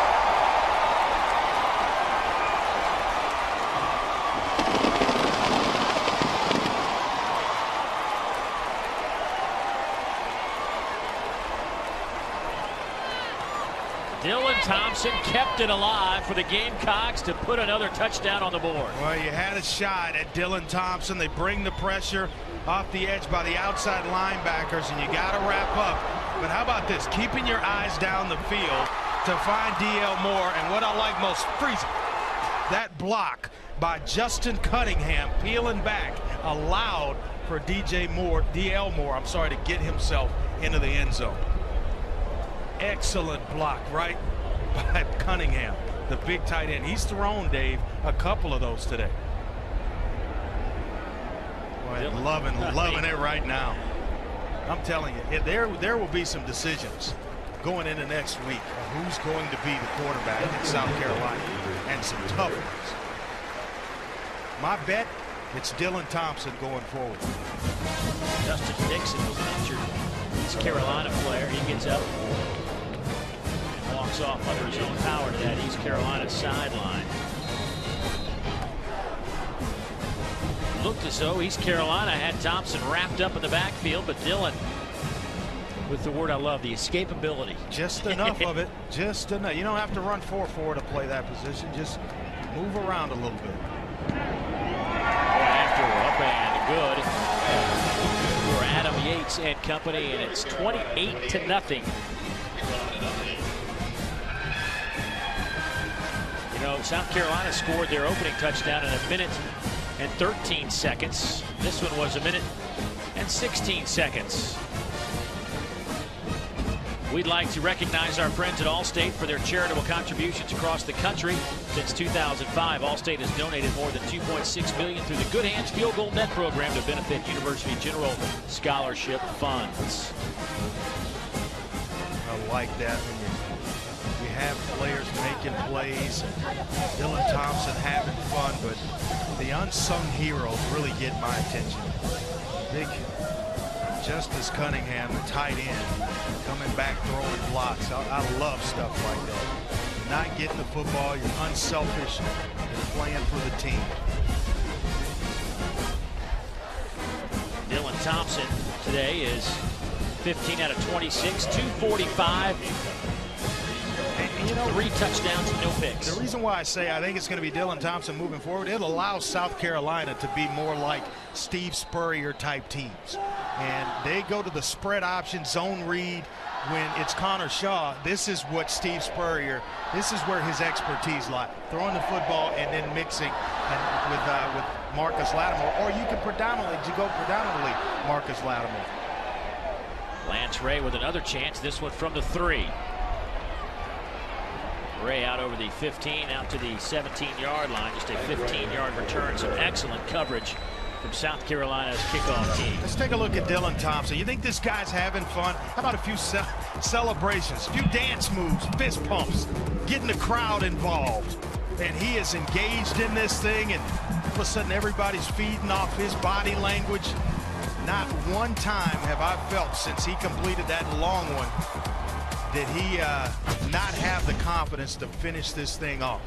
It has just continued to grow. What a nice start to a career for Dylan Thompson and making his first start this afternoon. Rio Johnson back in the game at quarterback for East Carolina. He will hand it off. Spin move from Reggie Bullock. He's out over the 25 to the 26. Good 7-yard pickup. Mario Jeffrey in on that tackle for the Gamecocks. But, you know, you wonder now what's Shane Carden, the backup who just came in now, his mental state after the interception. Well, you damage both guys. Right. Just Carden comes out after an interception, and Rio Johnson, he's ticked off because he didn't get to start the second half. Well, there's no winning in that deal. Pass is complete and it's stripped out of there by South Carolina. Jimmy LeGree reached in there and just yanked it right out of the hands. And that'll be a South Carolina football. And the sure-handed Bodenheimer, who usually secures the football, just holding him up. And God, this is all taught right here. Guys still up, reach in there and rake it out. That's what that defensive staff, they work on all the time. Let's check to see if the knee is down. Well, right there, any part touching, and then the ball comes out. This one may be reviewed and overturned. I think this is going to be ruled down. Coach McNeil not agreeing with the call, and I agree with him. But they teach that stuff, Dave. They work on it all the time. Reaching in, a guy's still fighting for yards, rake the football out. One more look here. You see LeGree raking, but looks like his backside's already down before the football comes out. Another look.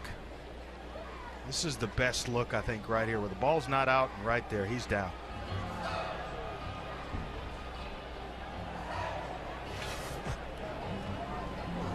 Well, we will wait for our replay group.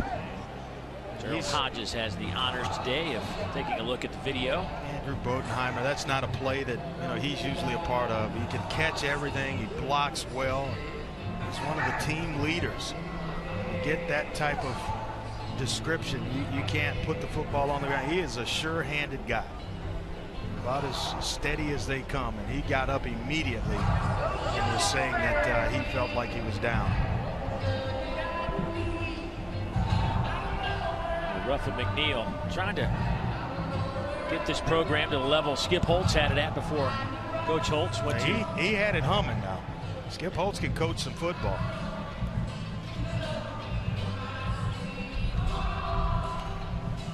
Steve Spurrier trying to maintain some of this success, and as he said time and time again, I mean, it's about SEC championships. I mean, that's what he's in it for. I mean, and he's always said that's the first step in winning a national championship, is you got to win the league title first, and that's what he's shooting for the South Carolina team, to celebrate one of those, because as he said, there is nothing like it. Back-to-back 11-win seasons, and the only thing I think left for him to do at South Carolina is to win the SEC. Win the SEC, you got a pretty good shot at the national championship as well.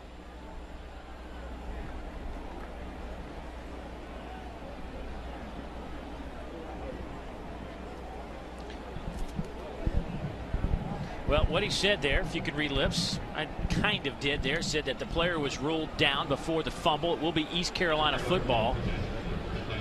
Which I think is the absolute correct call.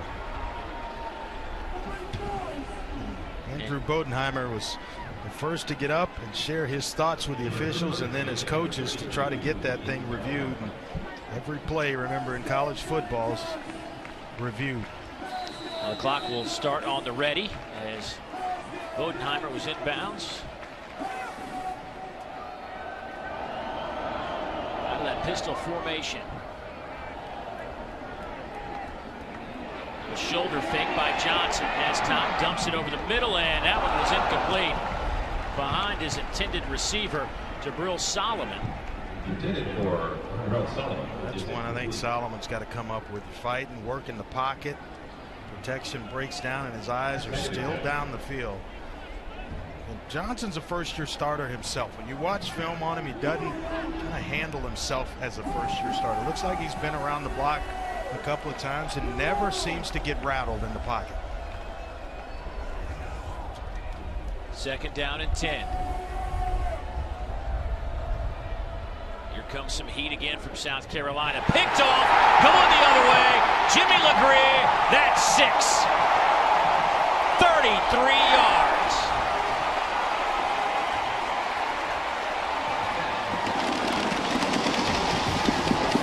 Stared it down, and Jimmy LeGree in man-to-man coverage, makes a nice break on the football.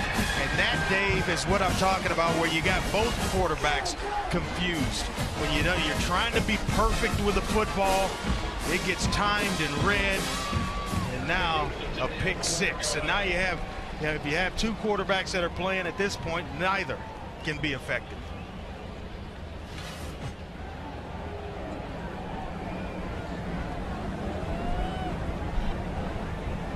That is 4 interceptions by this South Carolina defense today. Last year, this club had 19 picks, and a couple of them were pick sixes. Well, the offense has been solid today, but the defense has been just a little bit better. Jimmy LeGree with the interception for a touchdown.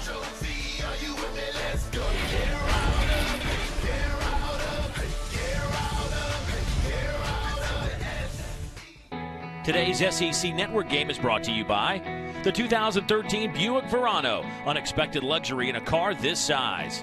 NFL Mobile from Verizon, built to bring you the game. The new Capital One Cash Card for people who want 50% more cash. Honda Generators. Enter the Honda Generators tailgate giveaway for your chance to win a new Honda generator.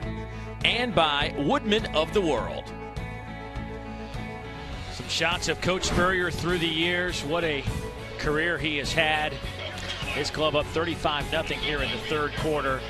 You know, he is second in wins at South Carolina in the history of this program. He is chasing down Rex Enright. By the end of the year, he may be the all-time winningest coach. Amazing. Head ball coach. 7 times SEC Coach of the Year, 12 years at Florida. He's in his 8th season here at South Carolina. So essentially 19 years, he's won it 7 times. That's salty. That's pretty good.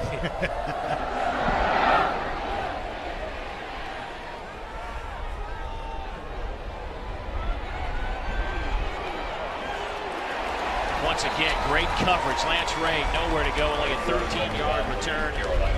For more on Coach Spurrier, once again, here's Caro. When I met up with him this morning after the Gamecock walk, he was very proud to point out to me that his name is now here at Williams-Brice Stadium, commemorating 2011 most coaching wins in a season with 11.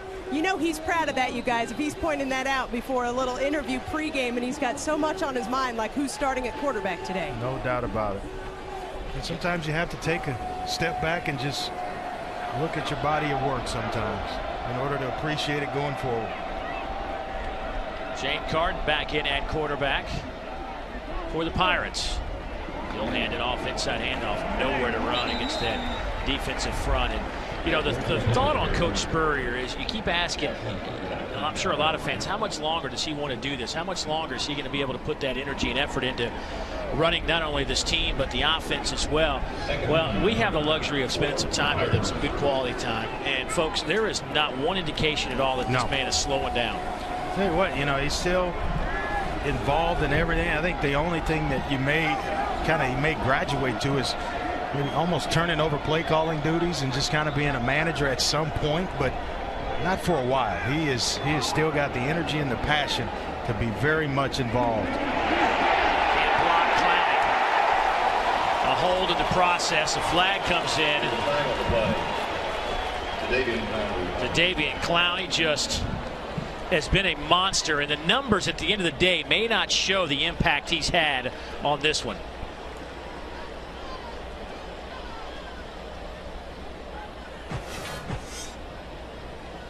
Well, I tell you right here, just a nice outside power rush, and you got the face mask.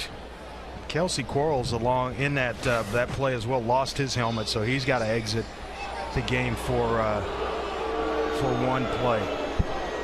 Correct call, though. I mean, he got there, just got to grab the shoulder pads as opposed to the face mask. And we talked about it from the top. What a fantastic athlete. 3 pressures, a sack, 3 tackles. And then I thought every much involved in those 2 interceptions, those early interceptions by Rio Johnson, when he was right in the face of him, where he can't step into the throw, and affected the throw so much that they were intercepted.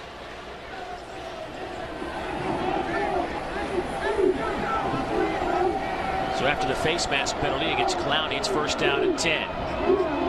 Handoff goes to the right side, and Dobson, the 35. Once again, here's Kara. Guys, last year on the sidelines, Jadeveon Clowney was very stoic, very quiet, and just watching and learning. I actually saw him earlier today go up to the receiving corps, claim that he couldn't make a play and that he was being inspired by their play. You've seen that result. On second down and 5, there's that defensive front. Nothing happening on that play. Aldrick Fordham leading the charge for the Gamecocks. Well, you know, it's kind of, you know, it feeds and filters down through the entire team when guys start making big plays. You think they're not feeling, you know, the same enthusiasm that Dylan Thompson's feeling, or a receiver that's caught a touchdown pass? Those guys, they're affected by it on the other side of the ball as well. That's why it's called a team game. East Carolina has yet to convert a third down in this game. Looks like some more heat coming from the Gamecocks. They'll actually send 4 right through the hands of Jabril Solomon. That is the second or third time Jabril had a chance to make a play and couldn't come up with the football. Jabril Solomon may be affected by this atmosphere just a little bit. True freshman in an environment like this.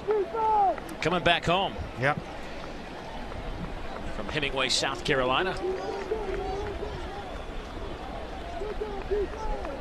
We saw a couple of guys last week that could handle it. Todd Gurley could handle it, I promise you. Borderell. Patterson, also for Tennessee, can handle it, as can A. Sanders to midfield and knocked out of bounds in East Carolina territory. A 39-yard punt and a 30-yard return. So South Carolina in complete control. Dylan Thompson back on the field when we come back.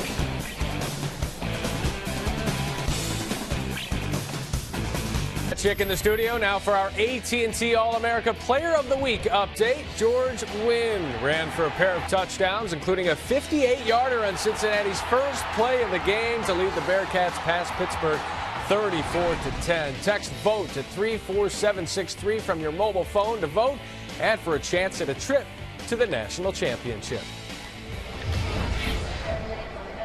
All right, we're back here in Columbia. 35-0 South Carolina out in front. It has been the story of turnovers for East Carolina. 4 interceptions, a fumble today. South Carolina has made ECU pay.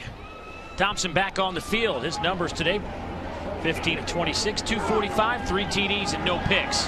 Going up top, right out of the gate, lofts it up in the air, and almost a one-handed grab from Shaq Rowland, who they are definitely trying to get into the mix here this afternoon. No doubt about it, and a couple of long passes have been just off the mark for Shaq Rowland, working against Jacoby Jenkins. And right there, hands on it, it looked almost identical to one that he couldn't come up with in the first half. I want to see him just make a catch. What does he do after he's got it? Throw him something short, screen pass, anything, just to get him the football. So second down and 10. Does South Carolina run it here? Yes, they will. Lattimore gets a little taste, gets a couple of yards on the carry. Gain of 2. Lattimore now 13 carries, 41 yards.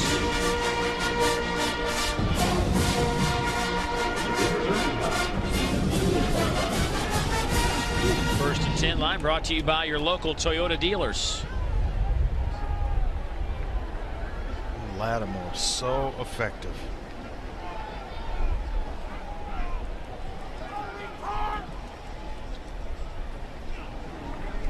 On third down, Thompson. Pocket collapses.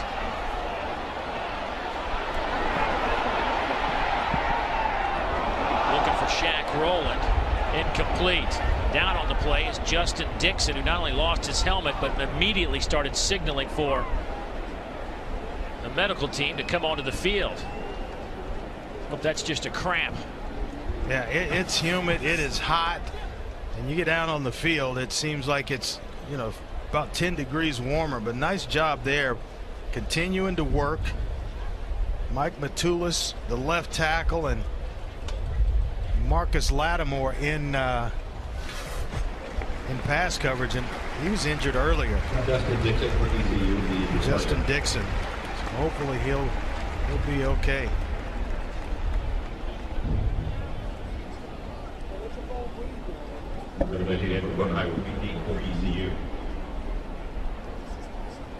Thompson has gotten himself out of some trouble today. I think that's what he's showing a lot. I mean, he is showing, and keeping your eyes down the field when you escape the trouble has been what's impressed me about him. Having some fun on a Saturday afternoon.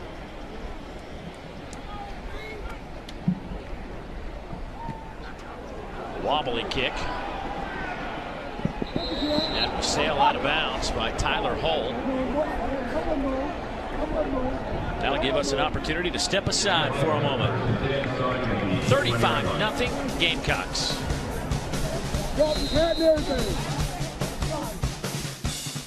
Matt Chick in the studio with an update. Mississippi State and Auburn. Ladarius Perkins from 21 yards out. He would get in. Offensively, the Bulldogs outgaining Auburn 349 to 94. They're up 18. Boy, Andre. Sounds like they missed Gus Malzahn. You know, that's just a Mississippi State team that's right on the edge, the cusp. And maybe this is the kind of game that can kind of get them over that hump. We'll see. Long way to go in the year, but a lot of momentum over there in Starkville with Dan Mullen running that show.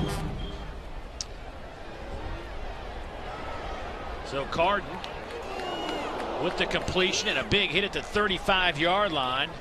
Jabril Solomon, who dropped a couple this time, he says there's no way I'm dropping this one.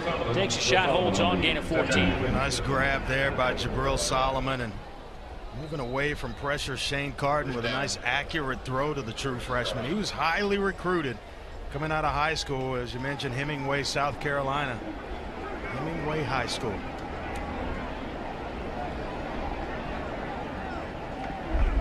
Clowney came crashing in from the end, almost made the tackle behind the line.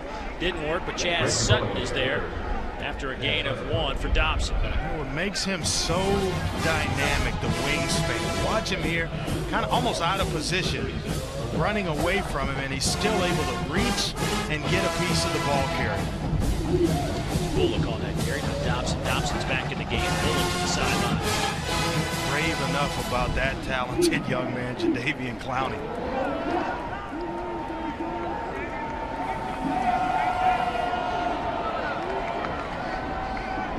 Setting up the screen. Dobson. What a play by Victor Hampton. Being blocked, fights through the block, and makes the tackle on Dobson. Oh, what a nice play. Watch him out in space. You get out in these spread offenses, you have to be able to tackle in space. Right here, taking on the blocker and slipping the block to get back inside and then still make the tackle on Michael Dobson. Boy, that's excellent defense right there.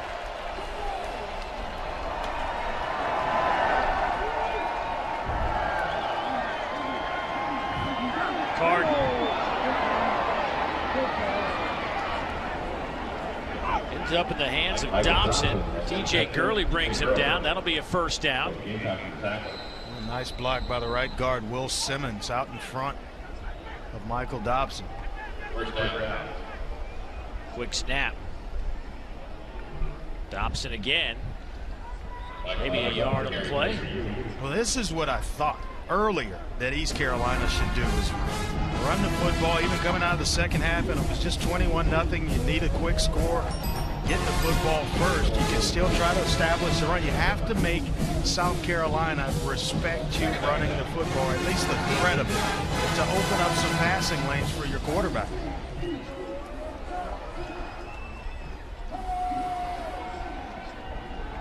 Carden over the middle.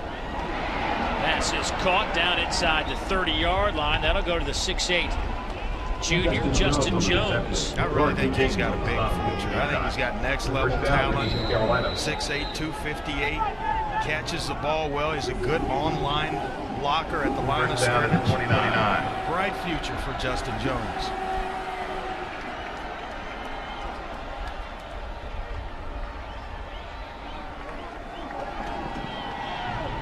To the near side, Bullock.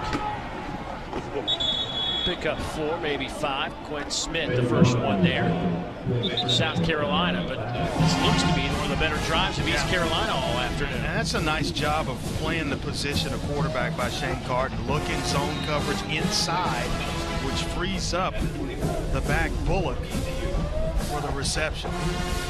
Move coverage inside, and all of a sudden you got a guy standing out there wide open.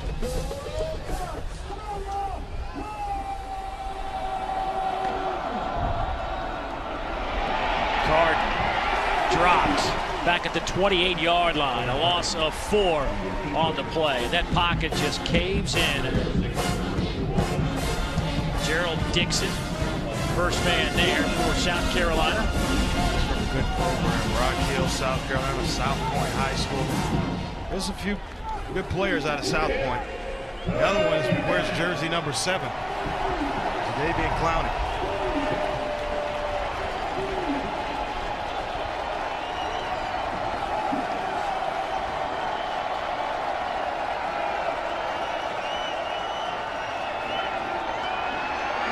Good pickup on the blitz. Little dump off to Solomon, and he is well shy of the first down marker. Good job by Bullock to save his quarterback. In the end, South Carolina steps up. Well, you see why Lorenzo Ward is so high on his corners. Hampton and Legree. Legree with the interception for a touchdown, and then Hampton a couple of different occasions. And actually, Hampton's better known for his ability to cover. Man-to-man skills, great man skills, but slipping blocks and making plays and fearless when he comes up to hit you. There's no wonder he's high on these 2 cornerbacks. On 4th down, batted in the air and caught. Inside the 10 goes Danny Webster, a gain of 16 and a first down. It'll be 1st and goal. Carton has added somewhat of a spark here with just under 3.5 minutes left in the ball game. Tipped by Shaq Wilson, but finds its way into the hands of Danny Webster. Look at work the pocket, tipped by Shaq Wilson. But find the football. Out of the pistol, handoff. Dobson gets a couple on the play. It'll be 2nd and goal. We'll take a look at our Red Zone, brought to you by Verizon Wireless. First time today East Carolina has been in the red zone. They were 3 out of 4 with 3 TDs last week. First trip inside the scoring area. Certainly 4 downs for Ruffin McNeil going forward here.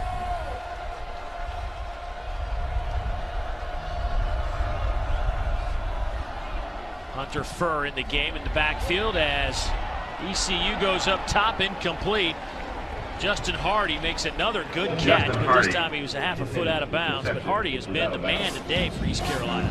I think Hardy's a player. I really like Justin Jones, those 2 guys. And then with a freshman in there, Solomon. I think they've got a solid group. Danny Webster's made a couple of grabs today, as well as Bodenheimer. They've got enough. They just got to find a way to consistently get those guys a football. If they can get some a little bit better protection, they can sprinkle it around like they want to. 3rd and goal from the 8th.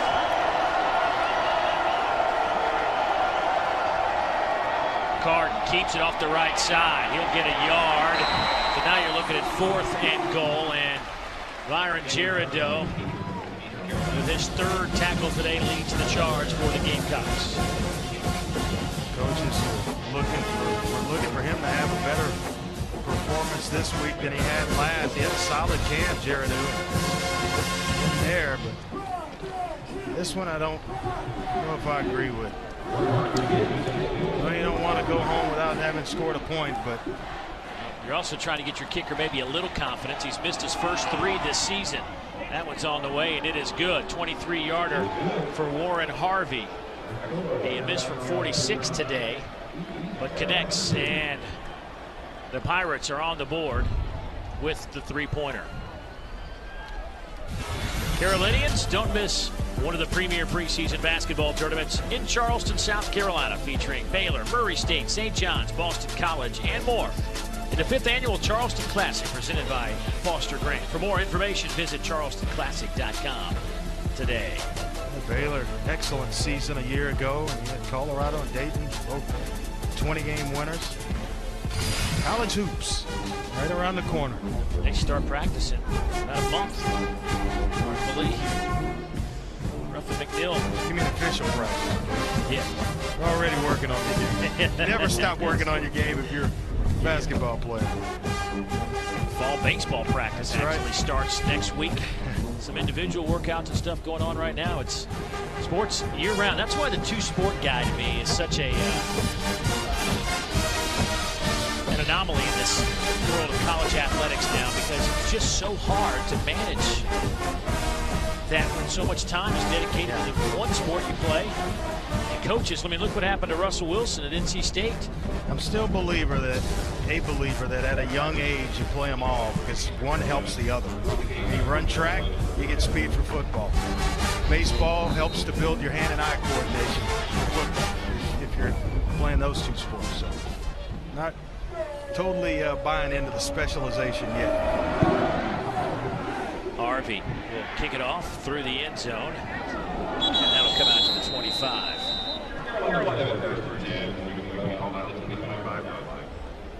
Time for our C Spire conference call. Once again, the SEC littering at the top 25. Headed up by Alabama, who jumped over Southern Cal to take over that #1 spot. There's Florida in there, number 24, but 5 teams inside the top 9. You get to see Florida and A&M. You get to they're going to introduce A&M to the SEC today down in Bryan College Station. Nice football game, physical game. Here's the handoff to Kenny Miles. We didn't know if we'd see Kenny today. Bruised his knee a little bit against the Commodores. Jeremy Grove for East Carolina to tackle.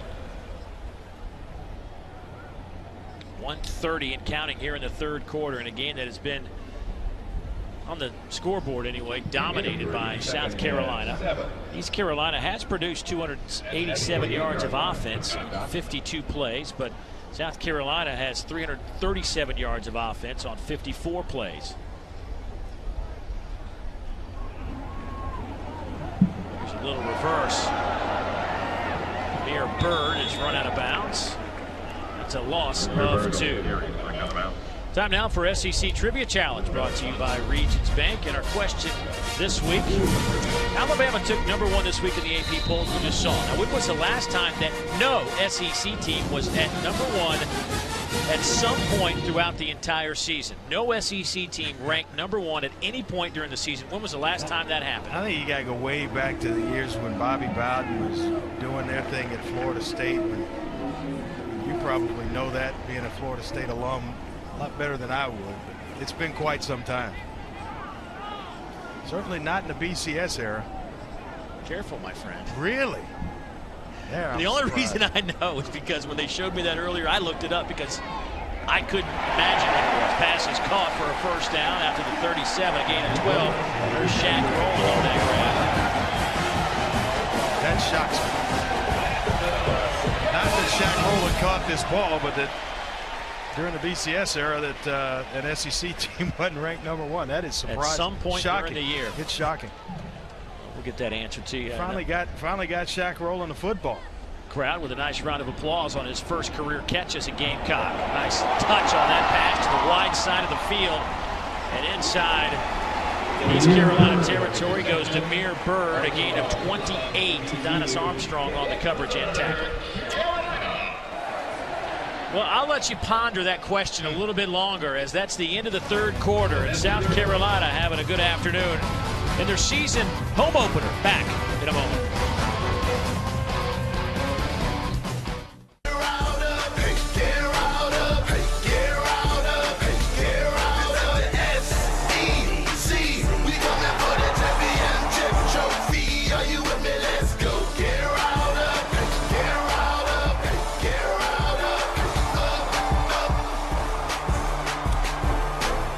Dylan Thompson has had a day in his first career start for the injured Connor Shaw, who did dress out and warmed up, but Andre was looking at him quite closely, and early on Andre knew it wasn't going to be Connor Shaw's day.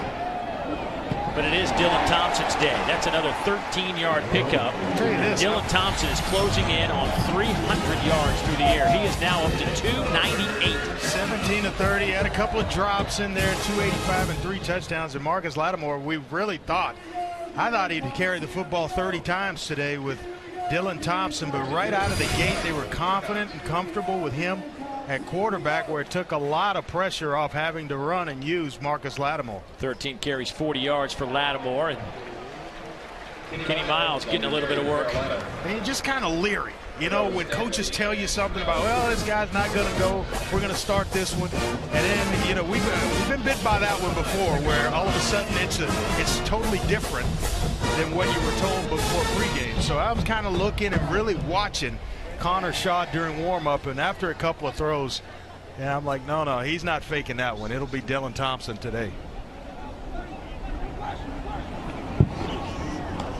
Nice work by Sanders, who will then throw into the end zone. Touchdown! Sanders made a whale of a grab, and then a gentle throw to the end zone to D.L. Moore. 16 yards and a little razzle-dazzle from the head ball coach. See, now he's having fun. This is Steve Spurrier type football, and I think Dylan Thompson gives him the ability to be this way. You know, when you have a little bit of razzle-dazzle, when you can throw the football around, this is the way Coach Spurrier likes to play. That's why I think and expect Dylan Thompson to be the quarterback of this football team next week, even with a healthy Connor Shaw. Well, that didn't work. Complete breakdown in the extra point game for South Carolina, but nonetheless. So Dylan Thompson, Ace Sanders, D.L. Moore.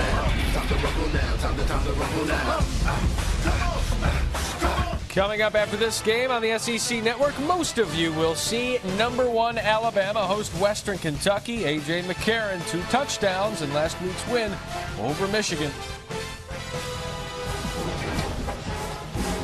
Well, that'll be coming up when we get finished here in Columbia. Boy, Alabama just a machine. And I think the most impressive thing about Alabama was the dominance at the line of scrimmage. Yeah. I mean, it wasn't even a contest. That's where they win football games. It all starts there and filters out. And they control the line of scrimmage both on defense and along the offensive line. We're talking about Alabama, Dave. I think they've got the best offensive line in all of college football. Cyrus Kouandjio, a part of that offensive line. It's massive. Barrett Jones leading the way for the Crimson Tide up front as well. I mean, yeah, he moved inside to center, you know, to make way for Kouandjio. Kansas State just pounding Miami. I think it's 52-6 now or something like that. Yeah, it's ugly. What has happened to the Hurricanes?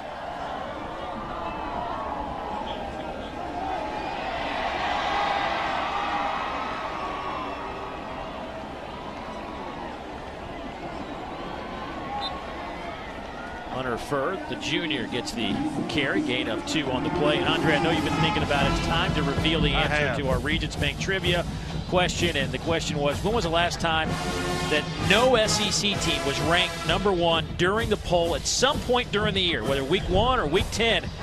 How about 2005? Now, fans, be sure to visit the Regions tent next weekend in Fayetteville, Arkansas for their SEC Trivia Challenge event. Regions Bank, official bank of the SEC. Well, that's before it all got started. The national championship runs by the SEC.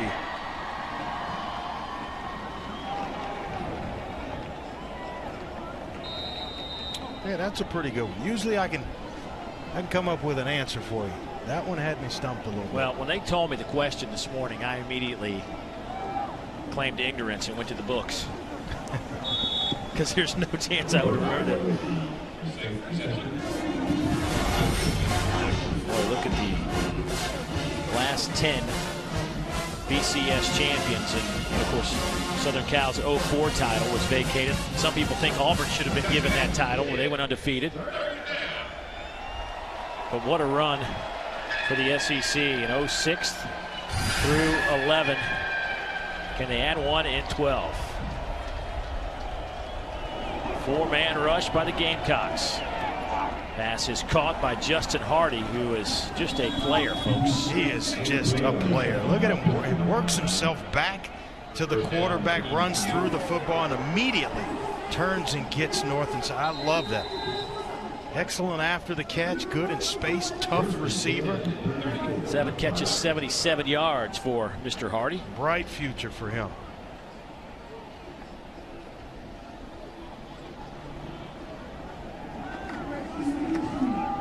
Handoff goes to Ventavious Cooper.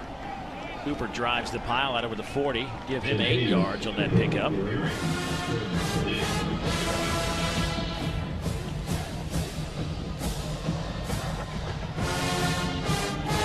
South Carolina team, Andre, they will have another non-conference game against UAB next weekend, and then it opens up Missouri, Kentucky, Georgia, LSU, Florida, all the way until November 17th. All conference games until November 17th. They'll finish up Wofford and Clemson their last 2 ball games. Cooper with the carry, no fumble. He's ruled down, but he'll be shy of the first down.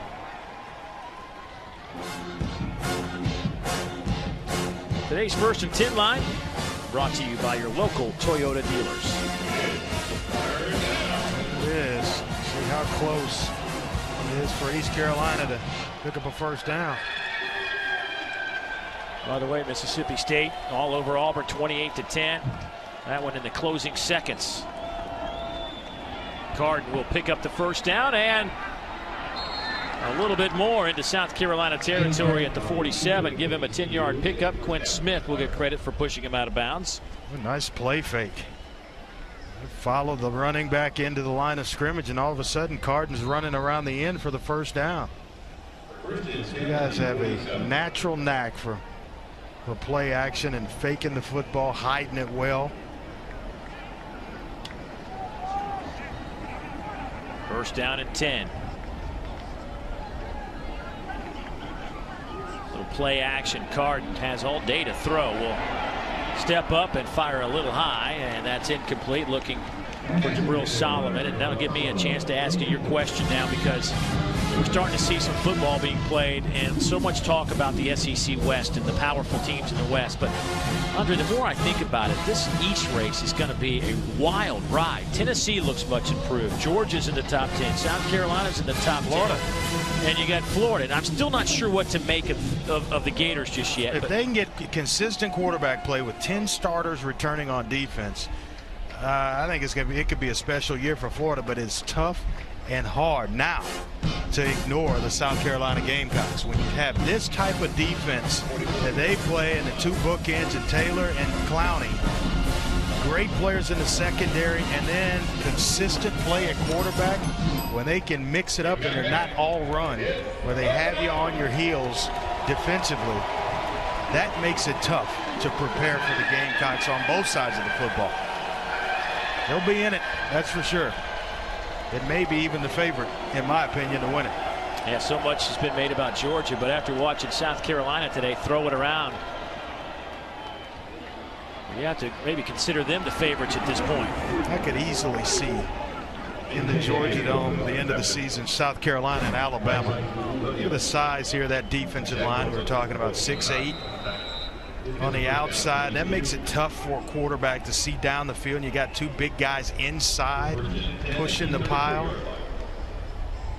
Tough going forward for some South Carolina opponents. I know this, South Carolina would love another chance to head to the Georgia Dome. There were a lot of issues involved in their last trip. They would love to redeem themselves. I think what the fans had a chance to witness today, the expectations are for them to get there. Carden all day, deep down the middle, wide open is Justin Hardy. Boy, great protection by the offensive line of East Carolina. Just gave Carden all day to throw the football, and look who's on the other end of that baby. 8th catch of the afternoon for 111 yards for Justin Hardy. It's not like they rushed 2 or 3. This is a 4-man rush. They can't get there, and then Hardy finds a nice soft spot in the defense behind coverage. Point after is up and good, so East Carolina with 10 points here in the second half. 9 minutes to go in this one. Gamecocks in control.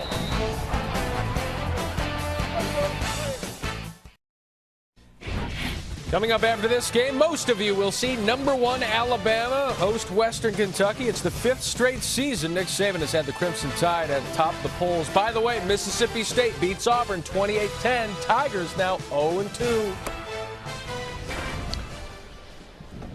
Of course, we'll head over there. Perfect timing for us to go over there and talk to the Auburn coaches, right? They'll be in pleasant moods when we get there. But speaking of not so pleasant moods, Nick Saban a little upset this week with a lot of issues. But when you look at it as a fan, I mean, these are impressive numbers from McCarron, Yeldon, Lacey, and Milner. Yeldon, unbelievable. And his first shot at it at Alabama, 11 carries, 111 yards. And I think that's going to be a nice mix for Alabama on the ground. Yeldon and Lacey. And you go back, Ingram and Richardson and Lacey last season produced the national championship, and you got 2 that are ready to step in with Lacey and Yeldon this season.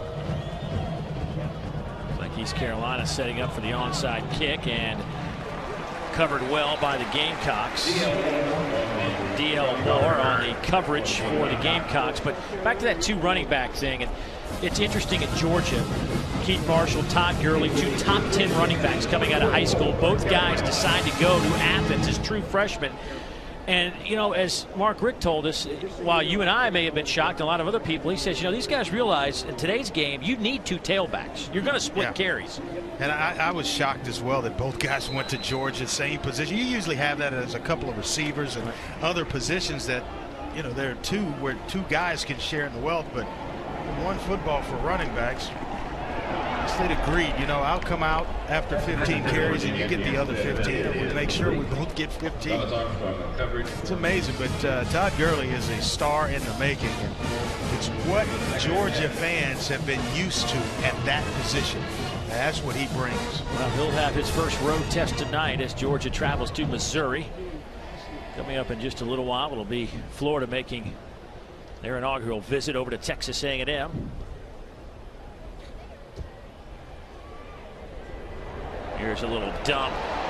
Pass is caught. Kenny Miles inside the 25. That's a 19-yard pickup.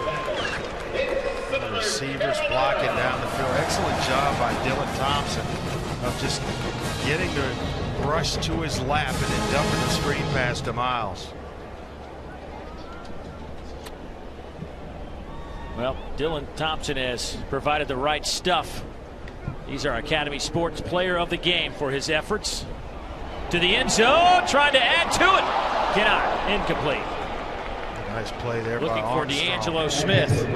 Armstrong was beaten deep earlier, but there on a couple of occasions, that play and then earlier in the game, had a pass breakup as well that would have ended up in a touchdown reception. 3 big plays by Adonis Armstrong. 19 of 34, 316, 3 touchdowns for Dylan Thompson.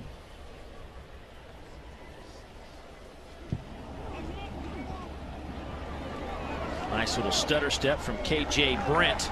Redshirt freshman picks up 3. Dylan Thompson. You could just see in his body language the confidence is just growing.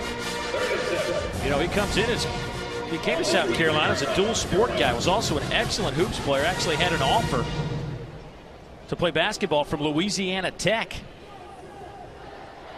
but came here to play some football. Went to the same high school as former Gamecock quarterback Phil Petty. Actually considered East Carolina among his options out of high school. K.J. Brent, first down out of bounds at the 12, a gain of 11. Jacoby Jenkins will run him out of bounds. You can see Thompson's game continuing to grow as well. He looks coverage inside on that play and then shoots it out to Brent along the side. Watch the eyes, looking inside and nothing there, just shoot it out. That's knowing where the receivers are, playing with, almost toying with the defense. Right, wearing out that arm. Hadn't thrown it this much in a long time. Ice on that baby when it's all said and done. 6th pass of this drive won't happen. Loss of 9. Montese Overton, the redshirt freshman out of Greenville, North Carolina, will slam Thompson to the ground. Like Roy Anderson, the receiver to that side of the tight end, missed a block. Allowed for the sack by Overton.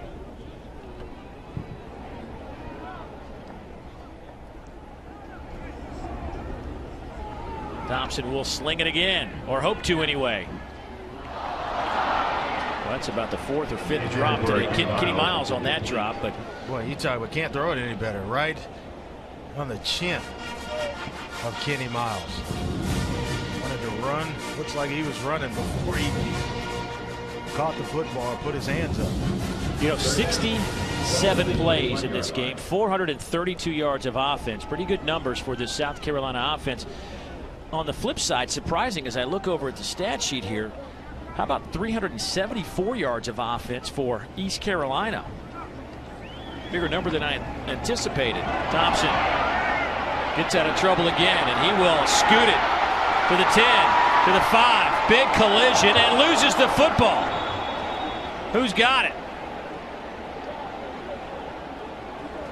East Carolina comes away with it. Thompson asking for a little too much. Yeah, that's one where you just got to get out of bounds and you got all you can get. You're being pursued by Darrell Johnson along that sideline and everybody's closing in. Now you got the secondary and you're right. I think that's exactly what Steve Spurrier is telling him. Get out of bounds. Nothing there. Get yourself out of bounds. South Carolina still leading this one big though, 41-10.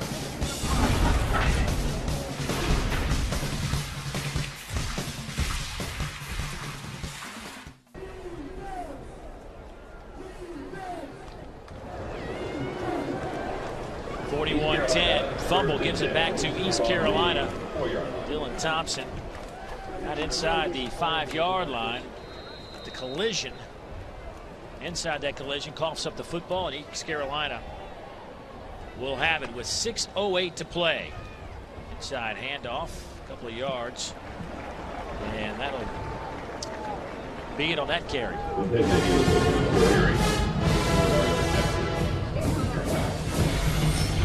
SEC Network Scholar Athlete features Matt Milner of East Carolina, junior defensive end with a 4.0 in applied physics. And how about Adam Yates, 3.7 in international hospitality and tourism management. How do you get into that? I like that. Oh, no, it sounds pretty interesting, though. It sounds good. There's a run from Vintavious Cooper. That's a gain of 10.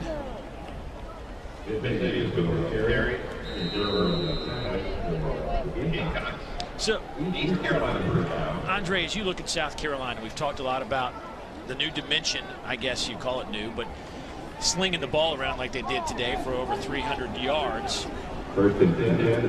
What do you make of this Carolina team moving forward? What's it going to take for them to not only win the East, but be a factor for an SEC championship? Well, just basically what they did today. And I think this gives them the best chance to win football games, get back to that 11, at least 11 wins this season. But I turned on the film, and I'm watching South Carolina on the offensive side of it. I saw a zone read team that could not throw the football effectively. And today was a totally different team offensively. It resembled more of what they did in 2010 as well as last year. So there's a difference there. I like this version that we saw today, which is the reason I think going forward that Dylan Thompson will be the quarterback of the South Carolina Gamecocks. It allows you to be diverse. You can run the football as well as throw and not become one-dimensional. Defensively, this is a team that's given up 400 yards today, but only 10 points. They all came here late in the second half, a gain of 4 for Hunter Furr. But defensively, Jadeveon Clowney was just a factor, and the stats won't show the impact he had as we look at our Polaris hardest working player of the game. No, I credit him with the 2 interceptions, but he certainly caused them to happen, or he made them happen. When you can't step into throws, you got the quarterback short arming things right there. The second one right into the arms of DJ Swearinger. Playing well against the run. Boy, he is something to deal with. You know, we watch East Carolina, and Shane Carden came in, starts the second half, threw an interception right away. There's Mr. Clowney. He's chilling right now.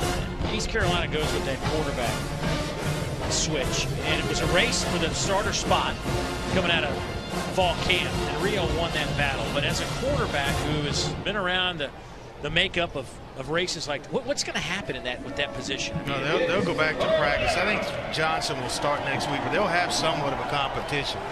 He just has this calming effect, I think, on a football team. Carden, though, has made some outstanding plays here, but as well, I will emphasize this is against a lot of reserves that South Carolina now has on the field. They were dialing up all kinds of pressure and bringing all types of different looks on Rio Johnson. And we're at the point now where a lot of guys aren't on the 2 deep or on the football field right now for South Carolina. And we're all the way down to Cedric Cooper, a redshirt freshman at outside linebacker. So we're deep into the 3rd team for Carolina.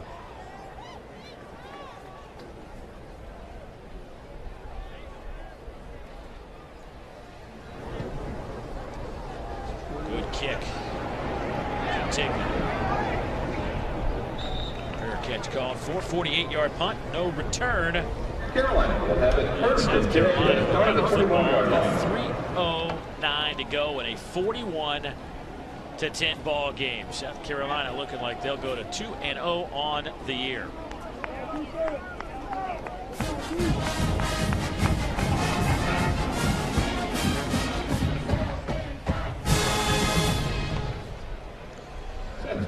Dave Neal, Andre Ware, Karen Capuano from Williams-Brice Stadium in the home opener for South Carolina, the 9th-ranked team in the country. Dylan Thompson got the starting quarterback for the injured Connor Shaw. Dylan Thompson has put up some good numbers, 21-37, 330 yards. Seth Strickland comes in to take the final few snaps for the Gamecocks. True freshman Mike Davis out of Lithonia, Georgia. It's his first carry today. And we wrap it up here. We will send most of our audience to the Alabama game. Alabama, Western Kentucky coming up right here on the SEC Network in a few moments. Doubleheader. Nice stutter steps from Mike Davis. Very talented. True freshman running back. Our BMW drive of the game. We'll go back to that opening drive for South Carolina. Missed there on the first completion, tried to go deep. Was an overthrow, and then he landed that one, the next one to Demir Bird on the outside shoulder. That got it all started. Marcus Lattimore with a nice touchdown run to cap off that first drive for Dylan Thompson, and he never looked back after that. Davis drops it. Competition, those 2 guys. Connor Shaw in total support of Dylan Thompson, but you'll get the input of the entire staff on that decision of who goes forward as the starting quarterback, and I think 17 allows them to do just a little bit more.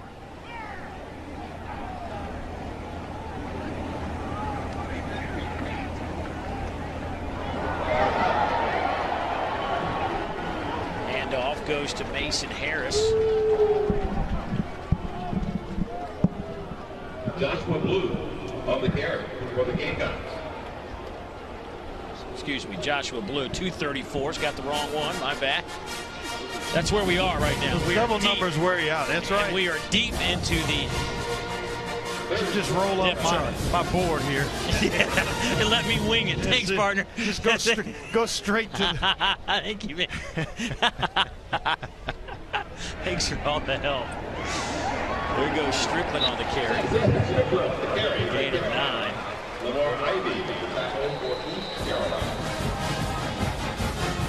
So South Carolina now closing in on 500 yards of offense. They're at 477.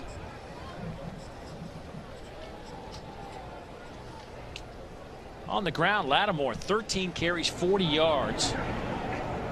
Over the middle, pass is caught. Rory Anderson will take it in, 51 yards. His second touchdown grab of the game. And Seth Strickland with the touchdown pass.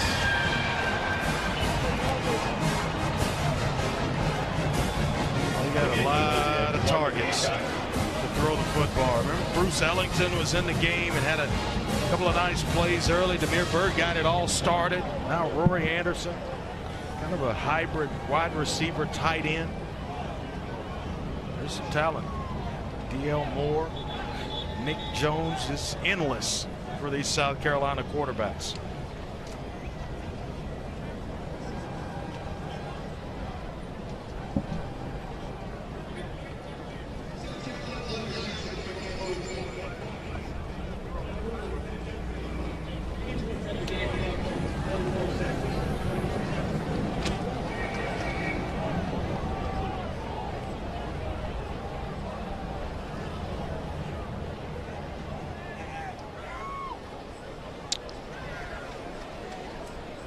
Like Coach Spurrier making a change with his PAT team. Landon Ard will come in and attempt this point after. Adam Yates had been kicking the point afters. So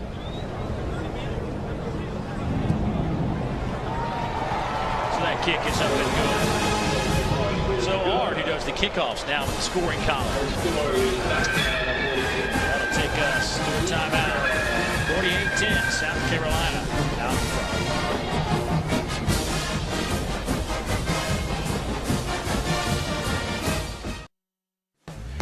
Today's SEC Network game is brought to you by Regions Bank, proud sponsor of the SEC. Polaris, see the hardest working, smoothest riding off-road vehicle now at your local dealer. The 5th annual Charleston Classic.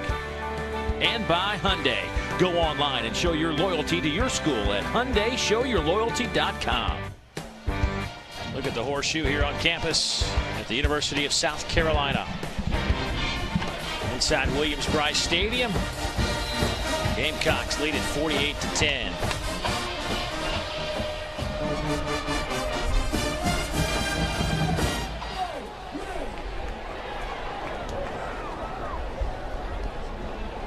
And Derek Harris will take a knee, and they'll bring it out to the 25.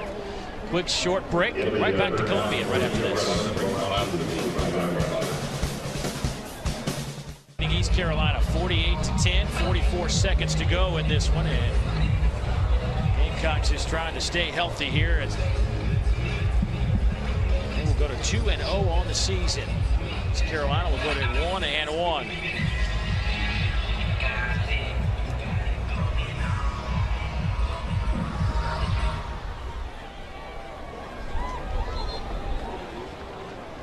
Time now for our Allstate Good Hands Play of the Day.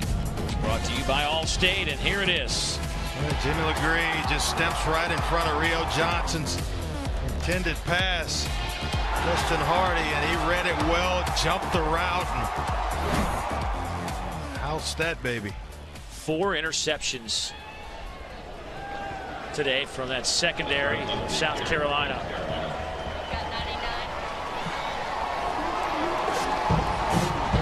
Clock ticks down under 10 seconds, and the Gamecocks will win it in convincing fashion, 48-10. And ball coach got to throw it around a little bit today to the tune of 528 yards of total offense, 397 through the air. No forget, next week, the SEC Network hits Auburn as they host Louisiana Monroe at noon Eastern. So for Andre, Karen, the rest of our crew, I'm Dave Neal saying so long from Columbia. Let's head down I-20 now to Tuscaloosa.